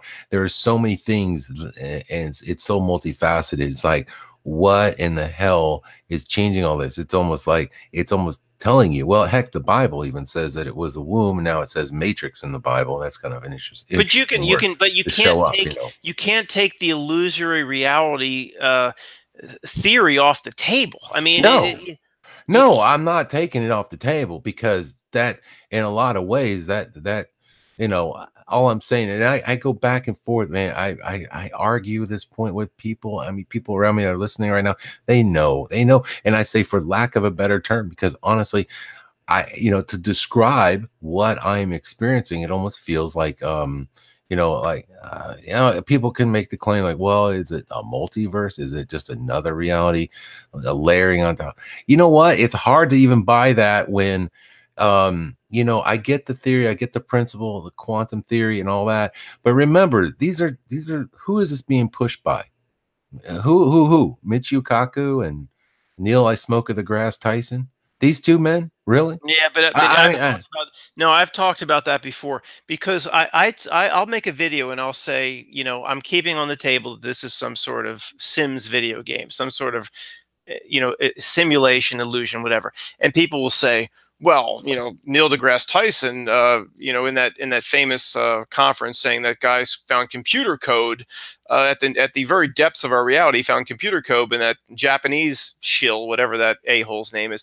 But see, I don't care, because you know what? Come on, Matt. He created a nuclear power plant in his garage, Matt. You don't buy that? If we're close to the truth, then why isn't it as simple as they send Neil deGrasse Tyson out saying he agrees with Matt, and then everybody that watches Matt thinks Matt's a shill because Neil deGrasse. See, in other words, you can poo-poo. If let's say I totally hit on the truth, they know they can send Neil deGrasse Tyson out to agree with what I just said, then nobody will believe it. See, it's a double agent thing. What you know, that's just as powerful as somebody saying, well, actually saying Neil deGrasse Tyson agrees with you that it's a holographic, and he doesn't agree with me. He said it once in one video. Maybe he hit on it and they said don't talk about that anymore. It's not like he's got a series of 400 videos where he talks about a holographic reality. As far as I'm concerned, he said it once. So people get on my ass when I say, well, this could be some sort of illusion. Neil deGrasse Tyson said it. Yeah, he might have said it, and then the men in black might have taken him aside and said, "Don't ever talk about that again because that's real." So there's, you know, I don't care what. That trying to wrap our minds around things that happen, or at least the how the world is created, in my opinion, from, you know, look, if this is an illusionary reality, as you say, it still points to the fact that who designed it. So, you know, being that I am sure if this is if we're in the Sims concept, I am absolutely sure the Sims themselves are never going to figure out a way to get out of my computer. Okay, so is it a situation like that? So my point is like, who is, you know, obviously there's a design to all this, and I feel like in some cases it's been hacked, or there's a virus that's running rampant through it. Nonetheless, it does feel that way. And but I would still say that, you know, for those people out there that are like, you know, oh my gosh, you know, Matt's over there talking all this new age stuff. And that's not what he's doing. Actually, he's not, because if you think about it from the idea that there is a creator, there's still God, and there's still somebody out there that did design this. It's not new age anything. No, the first page of Genesis says there was a reality. Something, the serpent, came along and hijacked it. It's no different than what I'm saying. The first page of Genesis says what I'm saying. There was a reality. Something came along and effed with it. That's what we're experiencing. It seems as though that, yeah, and you can make the case for that. And like I said, it's you know, it's how, you know, like I said, we're never getting the complete. I believe that now there's a lot of metaphors in Genesis. So like, you know, you're right. If you wanted to break it down to that type of, you know, metaphor speaking, I could see that, where something hijacked, you know, this, whatever they call it, a serpent, or it's not whatever. A metaphor. That's what it says literally. If you I know, but people sometimes take it as you know, that there was a serpent in the garden that, you know, spoke to Eve. So I get, you know, I understand where people are, you know, some people take it literal.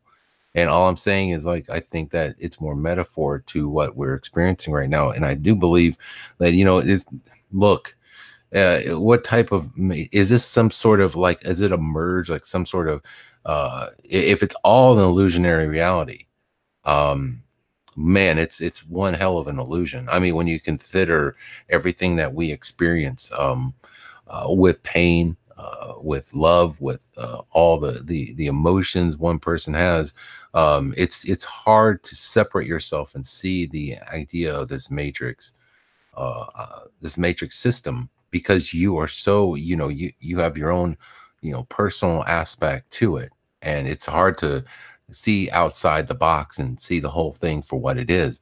But when you look at all the changes, and when you look at the physical reality literally changing in front of your face, where I've actually witnessed documents change in front of me. Like, just, I know it's just a word change. It wasn't anything. I don't give a damn. It could have been, you know, a complete change of a shift of a continent in my face on my screen. The thing that makes it incredible for me is, like, I have books from like the 1980s, you know, atlases and things like that I kept around. And, you know, when all these changes happen, I can go grab a hardback, you know, copy and look at it, okay, and see the changes are literally the way they are right now. And so, you know, there's whatever's changing in physical reality is literally happening to my own copies of my books. I mean, so when people make the argument that, well, you know, you're just misremembering, or you're just not, you know, you're not, you know, this could all be just the internet. You know, you're getting all your information from the internet, Dan. So when you get the information from the internet, who controls it? Yeah, you got a point. The problem is, though, that I can back it up with, like, you know, when I remember Eli Whitney being a black dude. You know, I'm sorry, I was 100. Eli Whitney was a black dude, man. He's not a black dude anymore. Okay. No, you have personal. Everybody has a personal story. Yeah. I mean, Greg, my buddy Greg has said. I mean, he's a humongous Pink Floyd fan, and he did the synchronization on his own between the Dark Side of Oz, the Dark Side of the Moon, and the Wizard of Oz. And I think he had the file name labeled something different, and he's told me this 5 times. And I believe every word he says. He's one of my best friends. He said, literally, I never told you guys this. He said they come into the haunted forest or whatever, ready to meet the witch. There is no bug sprayer. There is no gun. And he literally went to look at a file, and he came back to the same exact thing. And right before his eyes, it changed. Right. I mean, I told Sophia Smallstrom, I said, look, you don't see it. You don't see it. That's okay. Not everybody sees it. But for those that see it, I mean, this is not 99.9%, or this is 100%. These changes are real. I mean, really. I mean, I know we haven't talked about the Mandela effect much, but this is just, it's not even worth even talking about anymore. This stuff's real. I know, man. Oh God. Okay, look, hold that thought. I gotta let the dead dog out. God's Armor, do me a favor. I'm sorry to make you do it, but can you give this room a shout out? They deserve it, brother. And I'll be right back. We're gonna take a quick break, Matt. Okay, I'll be here. In a few minutes. Okay. All right, take your time. Absolutely, brother. All right, let me get my list up here. There's somebody still with us, God's Armor? There's a whole bunch of people still with us, brother. Okay. Just watch. I'm about to read them. Let me get my drink of coffee. Type now, people. Type now. Giving them a little delay time. All right, we got Abba's Girl in the room. Abruptly Awakened. Allie Taylor. Alone One. Amy Irwin. Porter of Chaos 1, a.k.a. Mick. C. Gregory. Cowboy.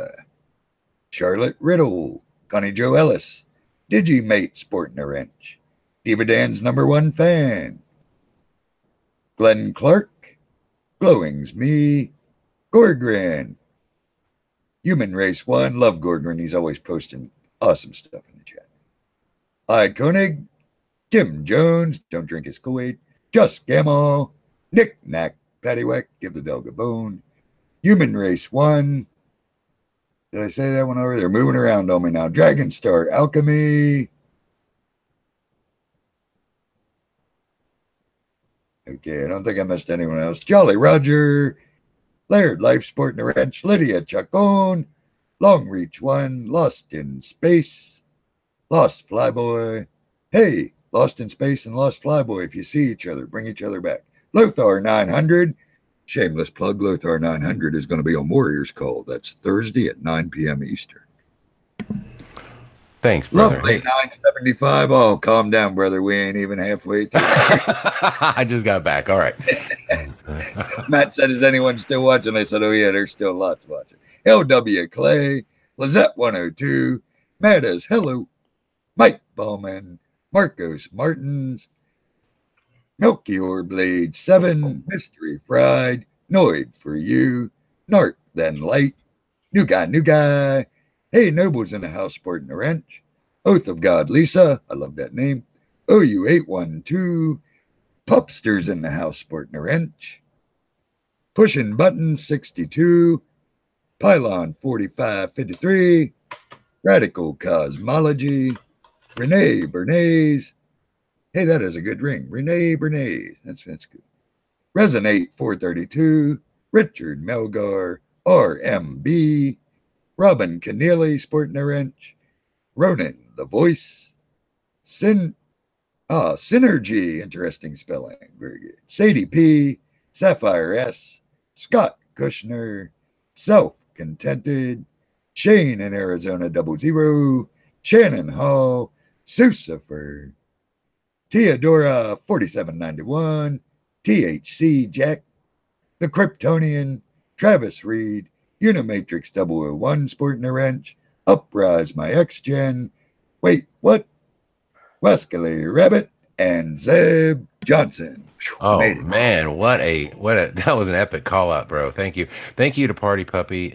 Thank you to, I know there was another, I think maybe 2 other people that donated, and I just want to say thank you guys. Sorry, we were right in the middle of our conversation. I couldn't step away and break in, but I just wanted to say thank you to you guys. Yeah, Matt. Boy, okay. So where were we, man? What? All right, let me look. Yeah. Here's the deal. This is the most important thing I wanted to say tonight. At this point, after looking at this madness for, I don't know, 10 years, I'm sorry, we're never going to figure it out. Okay? Mm-hmm. We're never going to figure out who George Bush reported to through Dick Cheney, who's behind the first black curtain, who's behind the second black curtain. We're never going, every single Matt. See, when three, let me this is going to take Matt, a little it's the reptilians. When three or four pieces of reality is broken down, okay, we can figure this out. Well, now every single bit of reality has broken down. So I should have said this earlier, because the rant that I gave the other day, but that is the design of this matrix. Okay, the design of this matrix is the never-ending hamster wheel. Mm-hmm. Okay, just when you do, okay, I think I understand this. Oh, it'll pull you right over here. It'll suck you in right over here. It'll offer you the apple over here. It wants you in this it wants us in this never-ending quest of who done it. How'd they do this? How exactly did this happen? Were there planes or no planes? That is what the Matrix wants.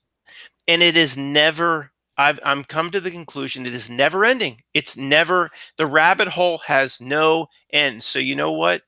You say, F it. Okay, I still want to determine how the heck they pulled off 9/11 and how they pulled off Captain Hook and all this. I'm still going to be interested in that. But that is not going to be the ultimate level of truth. That's just, I'm going to look at it as a hobby. It's a hobby. The ultimate level of truth is how I can go inside myself, create soul tokens, and for those that say we're recycled right back here, or the typical Christian definition of heaven and hell, how do I cleanse my spirit to get the hell out of here? That's what I want you to create a new channel called Matthew in the Ballroom with a Candlestick. Clue. Because no, seriously, man. Let me ask you this. What is your most profound, or if you've ever had one, spiritual experience in your life? Well, you mean spiritual in the classic sense? Like spiritual in the sense of not biblical, but just a spiritual experience where you experience some type of what you almost call like an awakening event, or something that what is do you have any memories that, like, even as a child, of something happening? And the reason I'm going somewhere with this, and the reason I mention this, is because I feel like a lot of us have some crazy things that happened to us when we were maybe children, or at least thoughts that, at the time we didn't know what they were. But now looking back, things kind of make a little more sense, or at least, kind of adds a little piece to the puzzle. I'm just curious if there's anything like that happened to you. Like, it's not probably the exact answer that you want, or spiritual in that same sense, but I remember talking with you about it with Life Matrix that, I could be dead right now. I mean, I was out. I told you I was out chainsawing a pretty big oak tree, and it fell the wrong way, and it fell through a V, like a tree that creates a V at its base. Two different trees shoot up, and the tree fell right through the middle of the V like a teeter-totter. The back end kicked up, and it was coming right down on top of me. I've talked about this several times. I totally hit the deck. I was completely surprised, and nothing happened. I looked up, and it was like suspended on a tree, like suspended. Now, it wasn't a gigantic, but 4,000 pounds. It was the dead of winter. Nobody would have found me.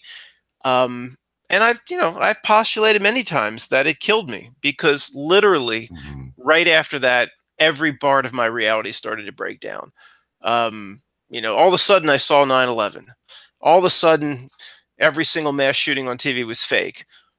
All of a sudden, I go to the Washington Post, and right at the top on their tagline, it says, "Democracy dies in the dark." I mean, really? Can you mock me any more than that? Democracy dies in the dark when your entire website is about keeping me in the dark? So in other words, I literally give credibility to the possibility that tree killed me. And just like you said an hour and a half ago, this is some sort of purgatory that I was boom, right back into my sim avatar, but in a world that made less sense. And if I don't figure it out this time, or if I don't get my soul right this time, there ain't going to be another chance. I totally get that impression that, and that happened. That's kind of, okay, that's cool, because, I don't know if have you ever watched Suso? No. Okay, well, Suso is, he's been on the show. He's a friend of the show, and he has done, he wrote a book. Okay, and this book, let me get it right here. He wrote this book, and it's called Mind Beyond Matter. And in the book, he describes an event that happened to him, where he actually fell through a glass table and was impaled into the heart. Well, at least where the heart used to be, with a piece of glass. And he kind of has the same thought like you. Like, he thinks that he must have died. Like, how do you take a piece of glass to the chest, right into the heart? And I think it went through him, if I'm not mistaken. But it's a really jacked up story. But that's the thing, is like, so many of us have this, these events that happen to us during our lifetimes. I got thrown through a car, man, going 80 miles an hour through the front windshield and walked away. Huh? Dude, how the hell does that happen? Like, and it was like instantaneous, boom. And I was in the back. I was in the back seat of the car, dude, and went through the front windshield. So, I mean, that's crazy. We hit a tree, and I came to. I mean, I was just, I don't even know how to explain it. It was the weirdest thing. 1 minute I'm in the back seat of this car, and we're laughing, and we're about to go to a party.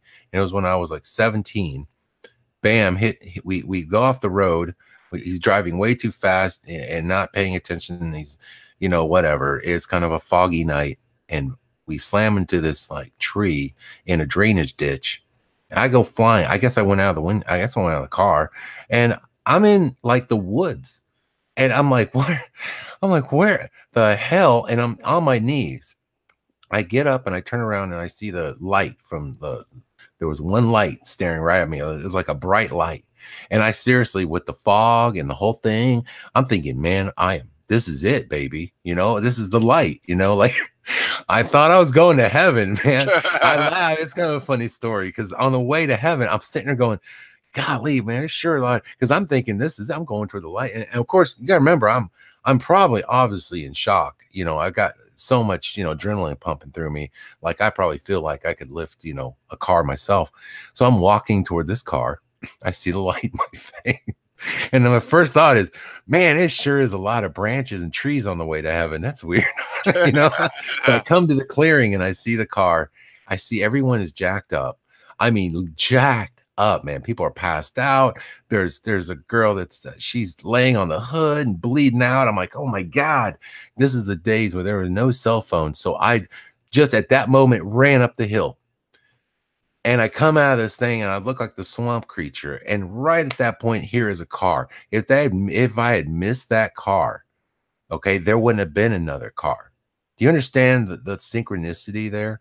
Like what are the odds that I would just, come to at that point, run up that, hill, get help, and everyone was saved? What are the odds that would happen? You know what I'm saying? So because the odds are almost zero, you were probably killed. I was probably killed. Yeah, Yeah. that's what I'm thinking. Like, how did I make it? That's just weird. And so, like, when I talk to my mother here, my mother remembers my life very, pretty much the same memories. We have the same memories. It's not like she goes, "Oh, I remember when you were, like I had a different job or something I never had or anything like that." It's not that way. What it is, when I talked to my mom, that was the first person I went to when I had the Mandela effect, because I knew the connection with my mother was so strong.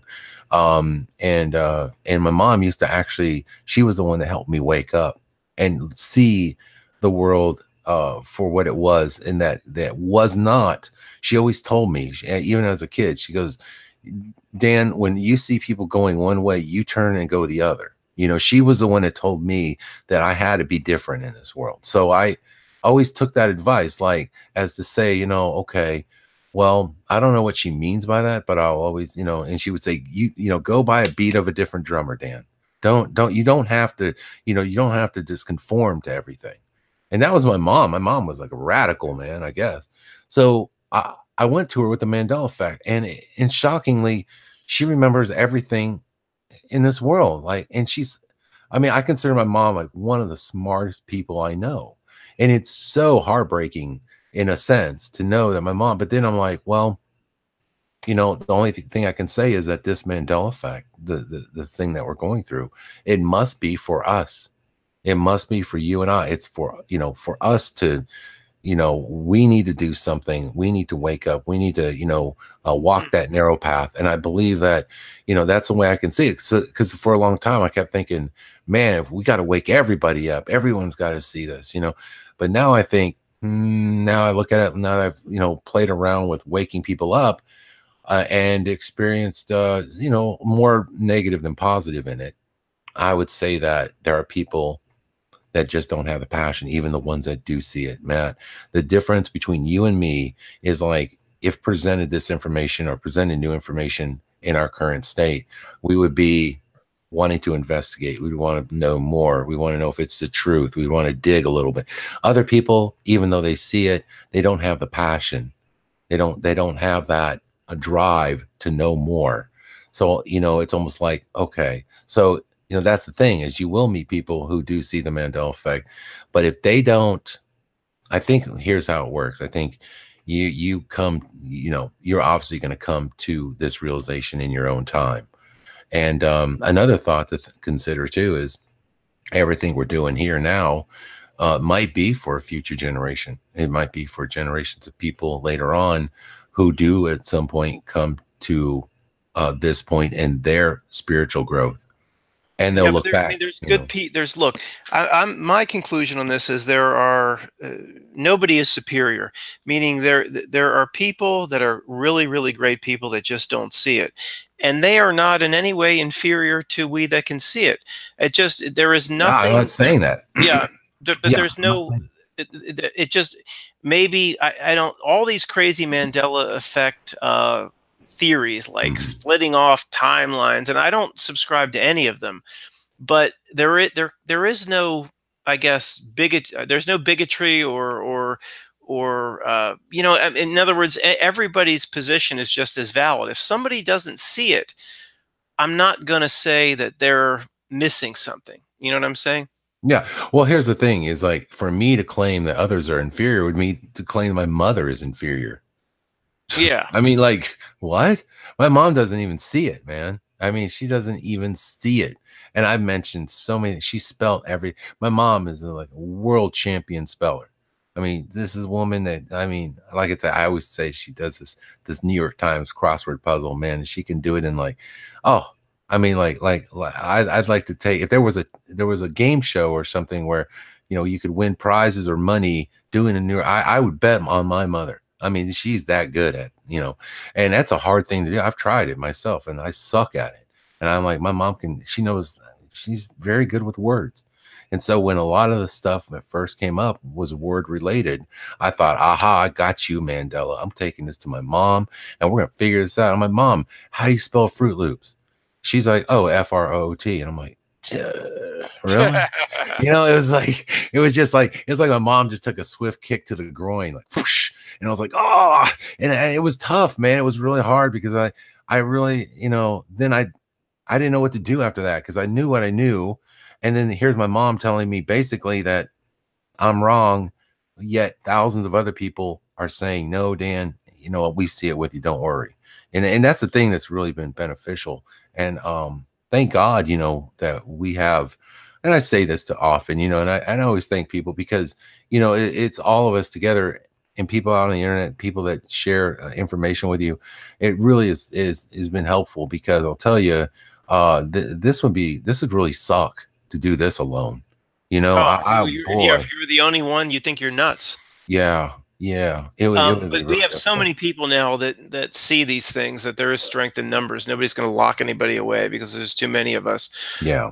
But it is disheartening that I called you about a year ago and I said, come on, we can figure this thing out. And we're no closer. We're no closer. It's really frustrating. Yeah, I know. I consider myself a pretty smart guy, you know, pretty logical dude.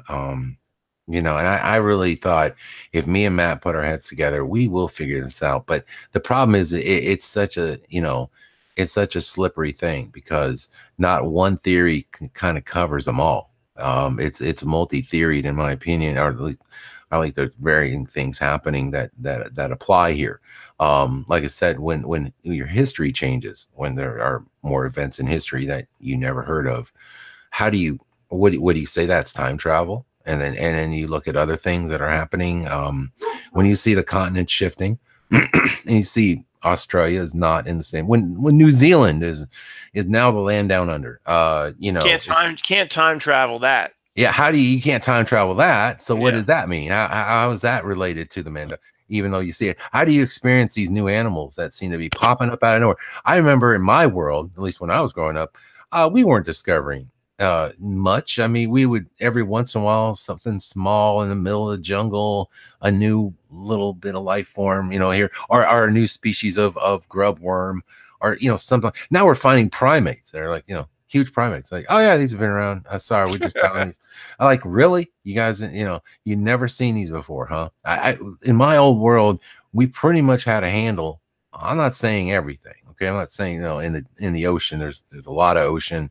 Obviously, we could have missed something, but now it seems like we're finding new stuff at the level of what we're finding it almost on a weekly, monthly basis. We're finding some new large species of something out there, and it's incredible to me, like at that rate, because I'm telling you, I don't remember ever finding or seeing this stuff being reported like I am today. It's quite incredible. So where do you put that in the Mandela? Where do you put the new species and what we call mandanimals?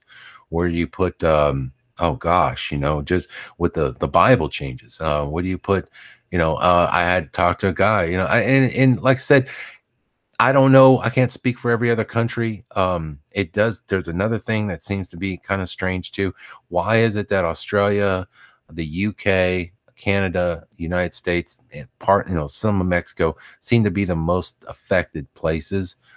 Maybe because I don't know people from all over the world. I don't know people from Germany and people then you know, all over. It could be happening there, you know, but why aren't they seeing it and reporting on it the way we are?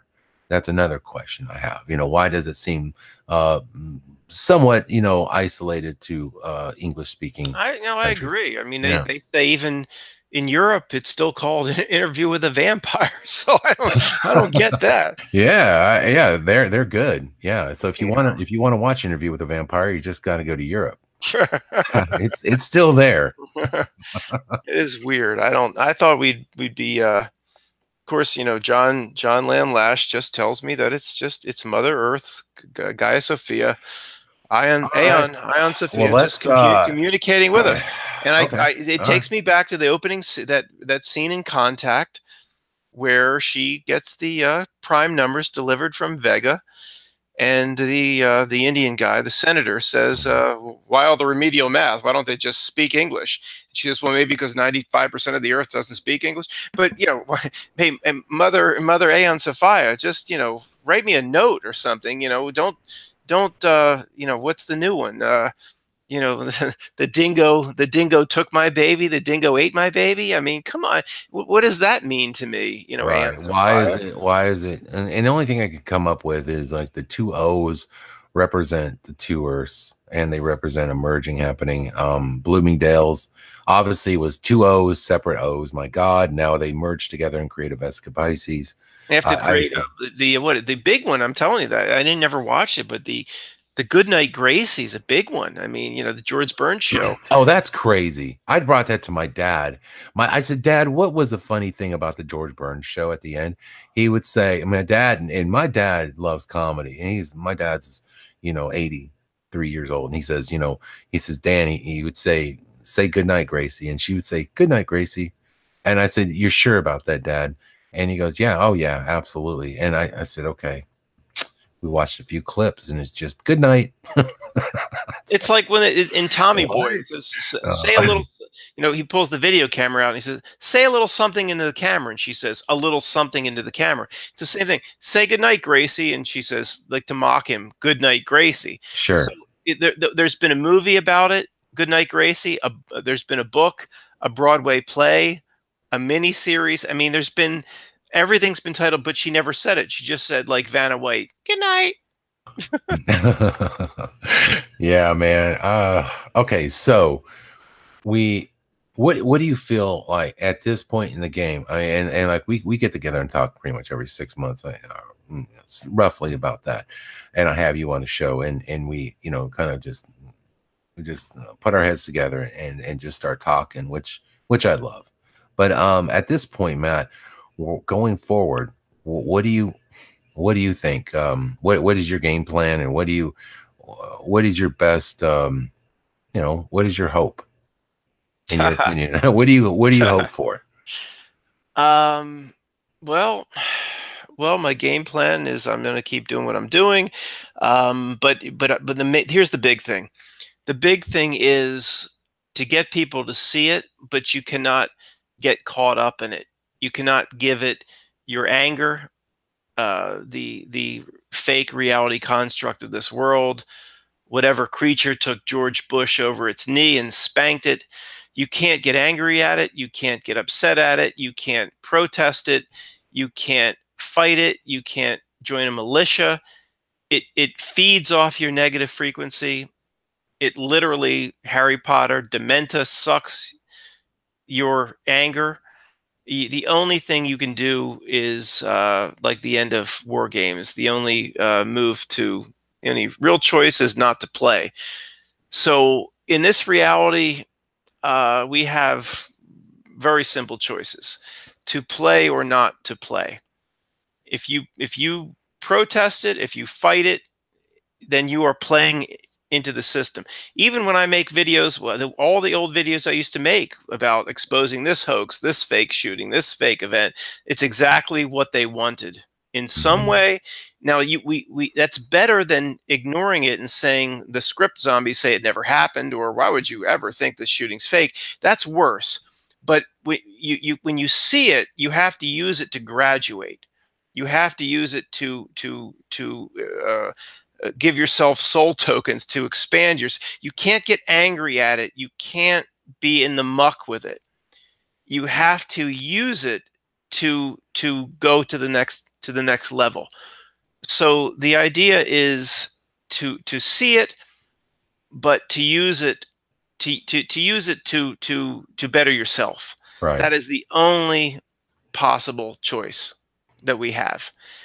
You never ever give it your energy, attention. And that also means, that, if Matt wins the lottery, then if Matt goes right out and buys 4 or 5, Lamborghinis and McLarens, well, he's feeding the system. But it doesn't mean we have to live in a cardboard box at the top of a hill. But at every choice we make, we cannot feed the system. And that does start with materialism. It really does. Yeah, I really do see this as a breakdown of the materialistic world, in my opinion. That's the first layer of veil that needs to come down, and then there's an unveiling happening right now, right before our eyes. And I don't know what you think about this, and I wanted to bring this to your attention. Like, what have you ever looked into? And I mention this a lot, but have you ever mentioned or have you ever heard of mud fossils? Have you looked into Yeah, that? there's a whole thing sweeping the internet that meaning our history is Yeah. very abbreviated, right? We don't have this. You mean a reset of humanity? Well, it's like, okay, man, here's the thing. It's like they are supposedly saying that a lot of these fossils are seeing, these large animals and things like that are fossilized. Like there are structures of rock that appear to be like that could not happen from normal erosion. It appears as though they're fossilized creatures right in our faces. My question is like, and I guess this comes back to the whole, idea of maybe we just could not see it before. I don't know, but it appears that there's a movement happening, and it seems to be gaining some traction. Where people are showing all types of things, from animals to large humans to all kinds of things that are fossilized now that we can see now in the rock. And it's like, and before it's like, are you telling me that if I was to see this before, I just see it as a rock? Because it obviously has the features of a large lizard or elephant, or I mean there's all kinds of them, man. It's like, and it's starting to make me think like, wow, how much of that stuff, the rocks and all these things that are out there are not actually fossilized remains of a previous reality, world, whatever you want to call it. A lot of times people are saying that this is the stuff that was literally there before the flood. Things were a lot bigger before the flood. And this is the fossilized remains of what we see. Now, why the hell did we never see this before? Why wasn't anybody talking about this? Because some of these fossils, Matt, if true, like I said, I haven't visited them myself. I don't know this to be a fact. I don't know if it's all just a big psyop. But the point is that when you see this stuff and you look at it, there's no way. I mean, my God, the rocks have scales, man. All right, but mean, here's the point. It's crazy. Sovereign Key made a big video about this 3 or 4 months ago, that gigantic faces in the rocks, and these were giants and blah, blah, blah. And I go right back to where I've been for a few months. Think of it, the matrix of this reality will throw constant bullshit at you. See, here we are in the muck again, mud fossils, blah, blah, blah. That's what this reality does. It tempts us with everything outside of ourselves. Well, and that's what I'm saying. If we could only understand our history, well, no doubt. There's no an intelligent race like human beings. We only have history going back 3000 BC, or the Mesopotamians, the Sumerians, the ancient Egyptians. Well, that's ridiculous. We should have a history going 25,000, 30,000 years. But it's constantly trying to draw us out of ourselves, to look around at the matrix and say, who done it? What happened here? It's a distraction. It's about going inside. Yeah, I think it's just part of the unveiling. I don't necessarily. It doesn't distract. Really, it's not really to me a distraction. It's just another piece of the puzzle to saying, well, that's really interesting. Another aspect of our world, just like the Mandela effect is an aspect of our world that we seem to be sort of. By the way, I mean, in my opinion, the Mandela effect, I can explain evolution now with the Mandela effect, just from the animals that I see, just the new ones that you see, like, wow, why wasn't that shown to me when I was a kid? Because boy, that you would have really got me on board with the evolutionary theory, looking at some of these new animals I find, like snakes with little arms and stuff like that. It's like, okay, I could, Right. I mean, it's just, you can see there's a new bird out there. It looks like it's got the feet of what look like a dinosaur, and then it's got this bill on it, like this beak, but it's got this thing sticking out of its head where it's like a bone, and it's like, wow, that looks like some sort of dinosaur / bird. But you're bringing up a good point. I mean, in any aspect of reality, if you just think about it for 10 minutes hard instead of trying to recite a textbook, it all breaks down. Like evolution. So, oh, we came from the sea, and there was some sort of amphibian creature that, and again, I'm not even classic Christian, but no, hear me out. Yeah. So, okay, everything came from the sea, which means on the land, well, maybe there were grasses. That's it. There was nothing to eat on the land. So why would the thing ever come out of the sea? If anything ever came out of the sea, inside of 20 minutes, it would have realized there's nothing to eat, and it would have gone right back into the sea. It doesn't make any sense. Right. Well, that's why I was asked, like, it's like kind of strange to me, like if everything was just evolved the way they said, it's just, dust and things like that finally coming together to create a big rock that's floating in the middle of space. And eventually some primordial ooze, they say, took a lightning strike, which, okay, well, if that's possible, then I'm sure we got something to simulate lightning, and we got some ooze.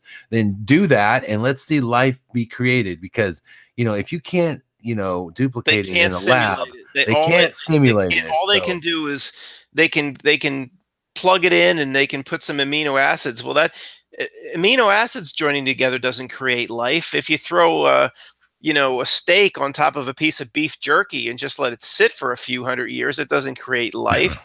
I mean, it's just the whole thing doesn't make any sense. Yeah. Everything they tell us doesn't make any sense. Well, I would say this too. People who were so sure about evolution, I'd be like, well, tell me then, where did all the trees come from? Where did all the plants come from? You're telling me that, so obviously at some point, what we were like, because they always show us the amphibian that comes out of the water and then mutates to some. The amphibian that came out of the water, there's nothing to eat. I know. Right, that's my point. No, I get it. That's why it's like, so where did the plants come from? That's my point. Is like, if it's evolving from the ooze or from the water, then where did the plant? So you're telling me, where did the seed come from? How about that? No, how about this one? The chicken or the egg theory, I guess. The absolute first principle of Stephen Hawking scientism is the principle of entropy, that everything in the universe moves towards order, towards disorder. Meaning, Matt, there might be a wine glass on your desk, and at some point, 100 years from now, you might knock it off and it'll shatter. And you could come back 4 billion years from now, and those glass pieces just won't form back into a wine glass. Everything moves towards disorder. It's Einstein, it's Stephen Hawking, the law of entropy. Really? So we have the Big Bang where everything blowed up. Okay, well, that's the ultimate definition of chaos. How does that then violate the law of entropy to form life? You know what I'm saying? I mean, it's ridiculous. Life itself violates their basic. The law of entropy is like right around the corner from general and special relativity. They bow down to it. Well, then how was life created from chaos? It's kind of like the Masonic mantra of order out of chaos, and as if that's could even work in any theory at all. You can't have order out of chaos. That's impossible. So, there has to be order, which, goes back to, we come back full circle and we look at, well, all right, then none of that is true. We know that's a lie. We know that idea of reality taught to us in school is bull. There's no way that happened. The billions of years that you say you had, well, don't even make sense, because if you tell me that an asteroid theoretically killed all the dinosaurs, then it killed all the humans too. Okay.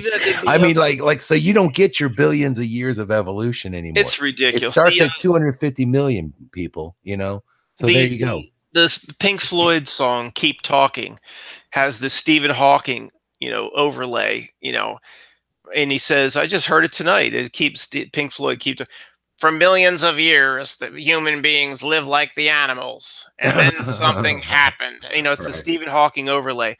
Oh yeah, but see, that's so millions of years we were hugging trees to poop, but from 1904, the Model T, we went to a supersonic flight in 70 years. 70 years we went from a horse and buggy to supersonic flight. Right. But for millions before that, we were hugging trees to poop. It just, our whole history is total bullshit.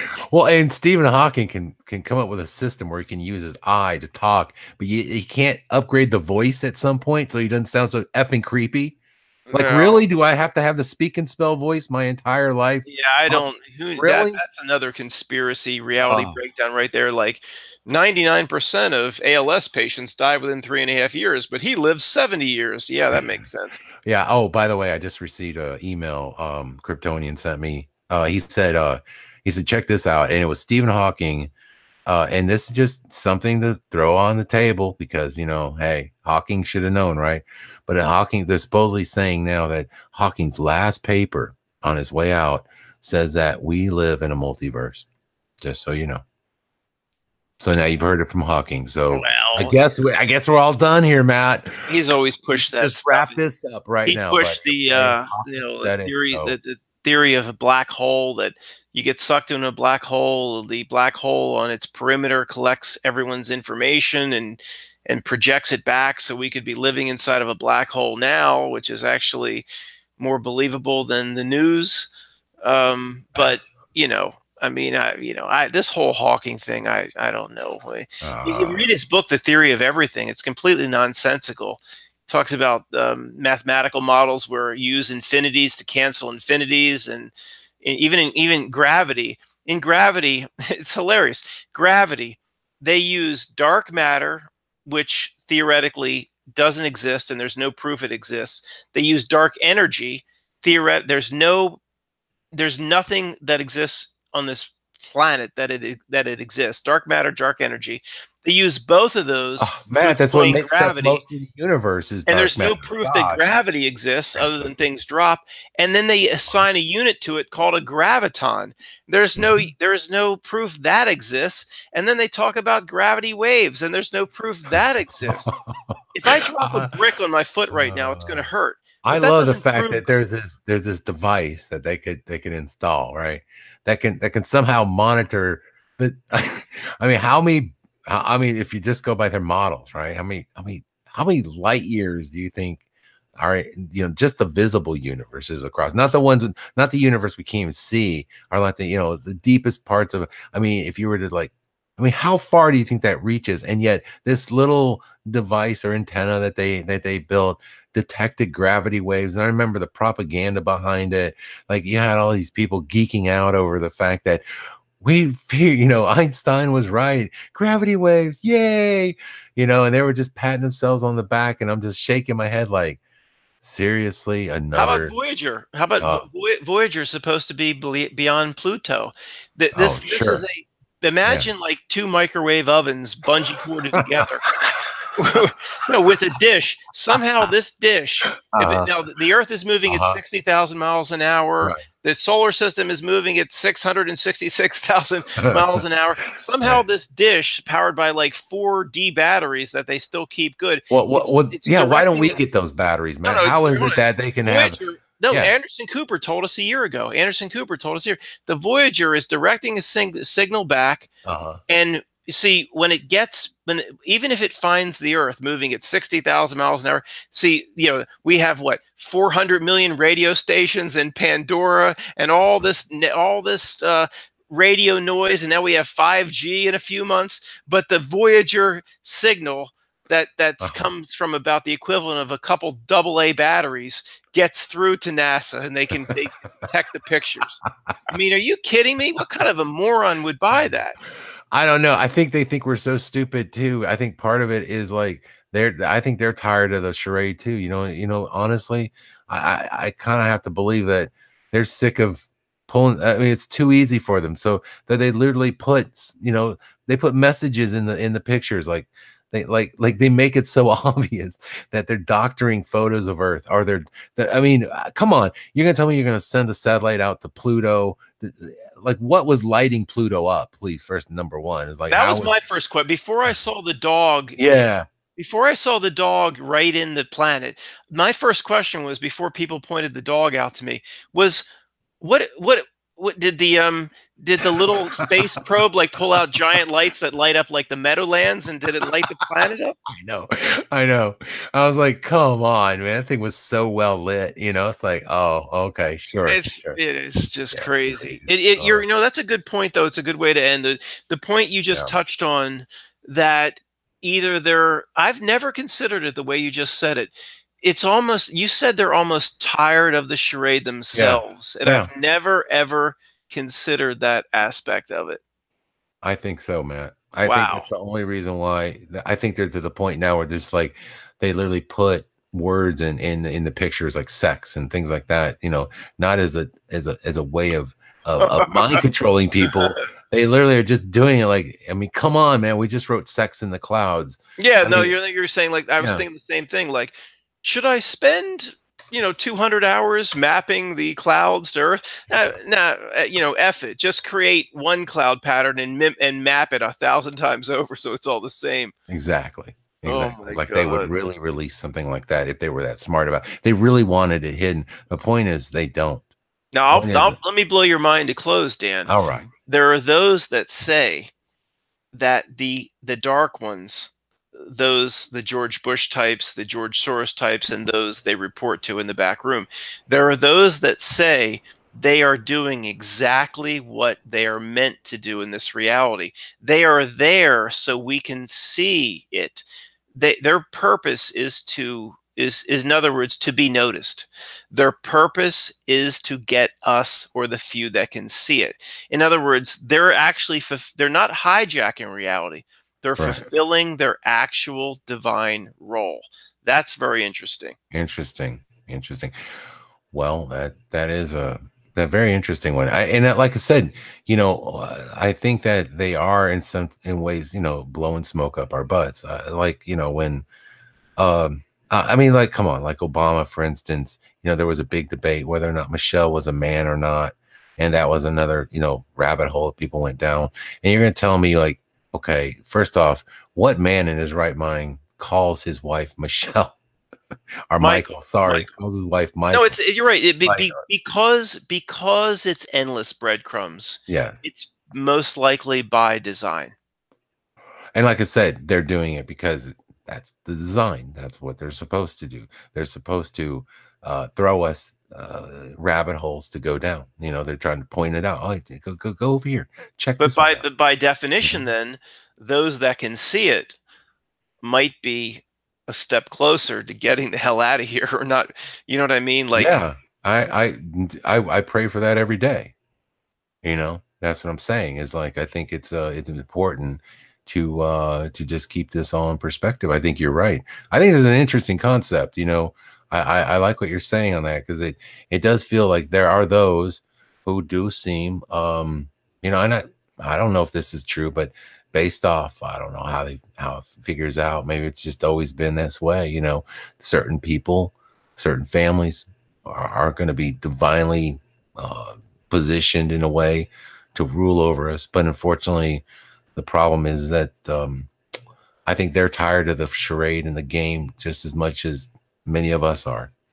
And there's a bunch of people like you could bring George Bush in. He comes in my room here, and I sit him down, and this is my ultimate, and this is what I've always wanted to do. Like, what are these creatures? The George Bush type. What are they? Are they human? Are they not human? Who do they report to? So it's like they come in, and here's George Bush sitting right next to me. Let's all fantasize. Say, George, what is your role here? Well, you know what? My role here is I'm an archonic being. I'm not human the way you are, but I'm actually meant to fuck over this planet, you see, Matt. And those who can those who can see it, they, that Monopoly game we created, pass go, that's a metaphor. That's a fucking metaphor. You can pass go and collect your $200. Those that can see we're fucking over everybody. See, that's our role. And see, because we're archonic beings, we agree to this, and we get sports cars and McLarens and penthouse apartments and blowjobs, and we willingly agree to this. But we're here for you. Because if you can see that we're fucking you over, then you guys can pass go and collect your $200. And it might be that simple. Man, you know what? At this point, like, I mean, you know, it's crazy as what I see them doing and how obvious it is to me. Like that's where I have a hard time with so much of this, is because how is it that nobody else can see the ridiculousness of this world and see what they're doing, yet others totally buy into it, right? So maybe you're right. Maybe it is something that freaking simple, man. They might be NPC. I always hold open the notion that they're NPCs. Not everybody in this world is of the same moral or spiritual being that you are. We assume everyone's the same as us. I think that's potentially a false assumption. They might literally be some sort of creatures of the realm that might, that are here for, I mean, who knows? Like that, it's that 144,000. Maybe there are 144,000 souls here. It is possible. Interesting. Well, man, I think on that note, we probably should wrap it up, man. Yeah. I know it's getting late for you. Appreciate you sticking this out. Sorry about the late start. Apologize to everybody for that. But man, let's not wait too much longer to get back together and talk again, because as always, it's always an interesting conversation with you, sir. Yeah, we always just take it an inch up, an inch closer to reality. We got a long way to go. Yeah, absolutely. Well, you know what? Let's get together in a few weeks, or maybe a month or something, and keep this rolling. I think people really did enjoy this talk, and I think that yeah, we should definitely keep this going. So, you know what? I think we're gonna wrap it up, guys out there who are listening tonight. This has been I can tell you this. I mean, it's just looking at the numbers and how many people are here tonight listening. It's been a very, very successful broadcast. God's Armor, do you have anything to share before we head out? Yeah, I did want to touch on a couple things, actually. Oh, sure. Go for it. Well, Matt was saying about how, you guys were going to solve the puzzle and was trying to solve the puzzle back in the day and realized there's no answer. I mean, Matt's been saying a lot of very interesting things that's been catching my ear. And basically, I think, how do I want to say it? I think as long as we're looking for the answer in this realm through a human set of eyes from a human source, I think we will never find the answer. I think all of us here actually have found the answer. We're just not, for whatever reason, willing to accept it. We all here, no matter, and I don't care where you come from. I don't care if you believe in a higher being, a great spirit, the oneness that we're all going to join later, the Father, like I do. I don't care what you believe. I think all of us here realize there seems to be two forces, at least two. There seems to be stuff beyond us. Yes. That's messing with stuff, to be able to change reality before our eyes, to be there. Even if a human is doing it, he's doing it through the power of something beyond us. I think we could agree to that. Yeah. And Matt said so many interesting things, like, first of all, we need to stop chasing all these rabbit holes. This is all part of the matrix. This is all, we need to stop doing this. We need to stop doing that. It's exactly like saying, come out of this world. Mm-hmm. We're in this world, but we're not of it. I mean, I've noticed so many parallels to things we say. Matt was saying about building up your soul tokens, becoming a better person, living in love and doing good, and to build up these soul tokens. It's God's Armor. Let me interrupt for just a second. You're right. No, and you're putting it in a good way. Doesn't it seem like this world just craves for us to attach to it? Absolutely. I mean, my point of belief, I know there's two powers and you feed one or the other. I totally believe that. And that's my point. I think we believe the same stuff.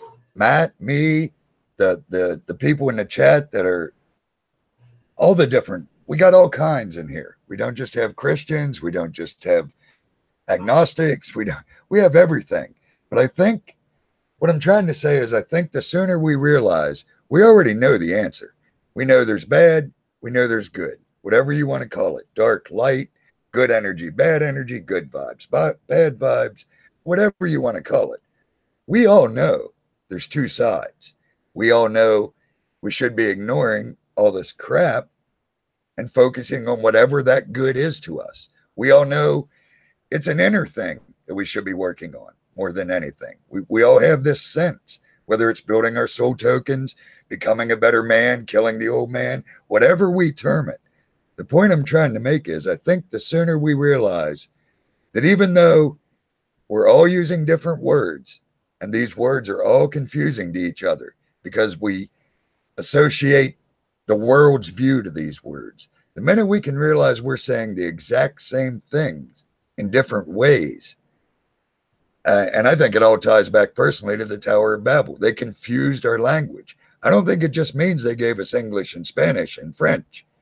I think it means even in this community where we all realize the same answer, we know it's good and bad. We know it's a personal thing we need to work on. We know to feed the good side, not the bad side. We know to quit playing this matrix game. We know all this, but we say it different. And I think the sooner we realize we're all talking about the same thing, we're all on the same page, we're all seeking truth. And I think that's why people can see and can't see, personally. I think everyone that seeks truth, because I'm going to tie it back to a Bible verse because it's me. Jesus said, those who seek will find. If you knock, it'll be open. I think the Christians try to tie that so much to Jesus saying, if they do this, they'll get this.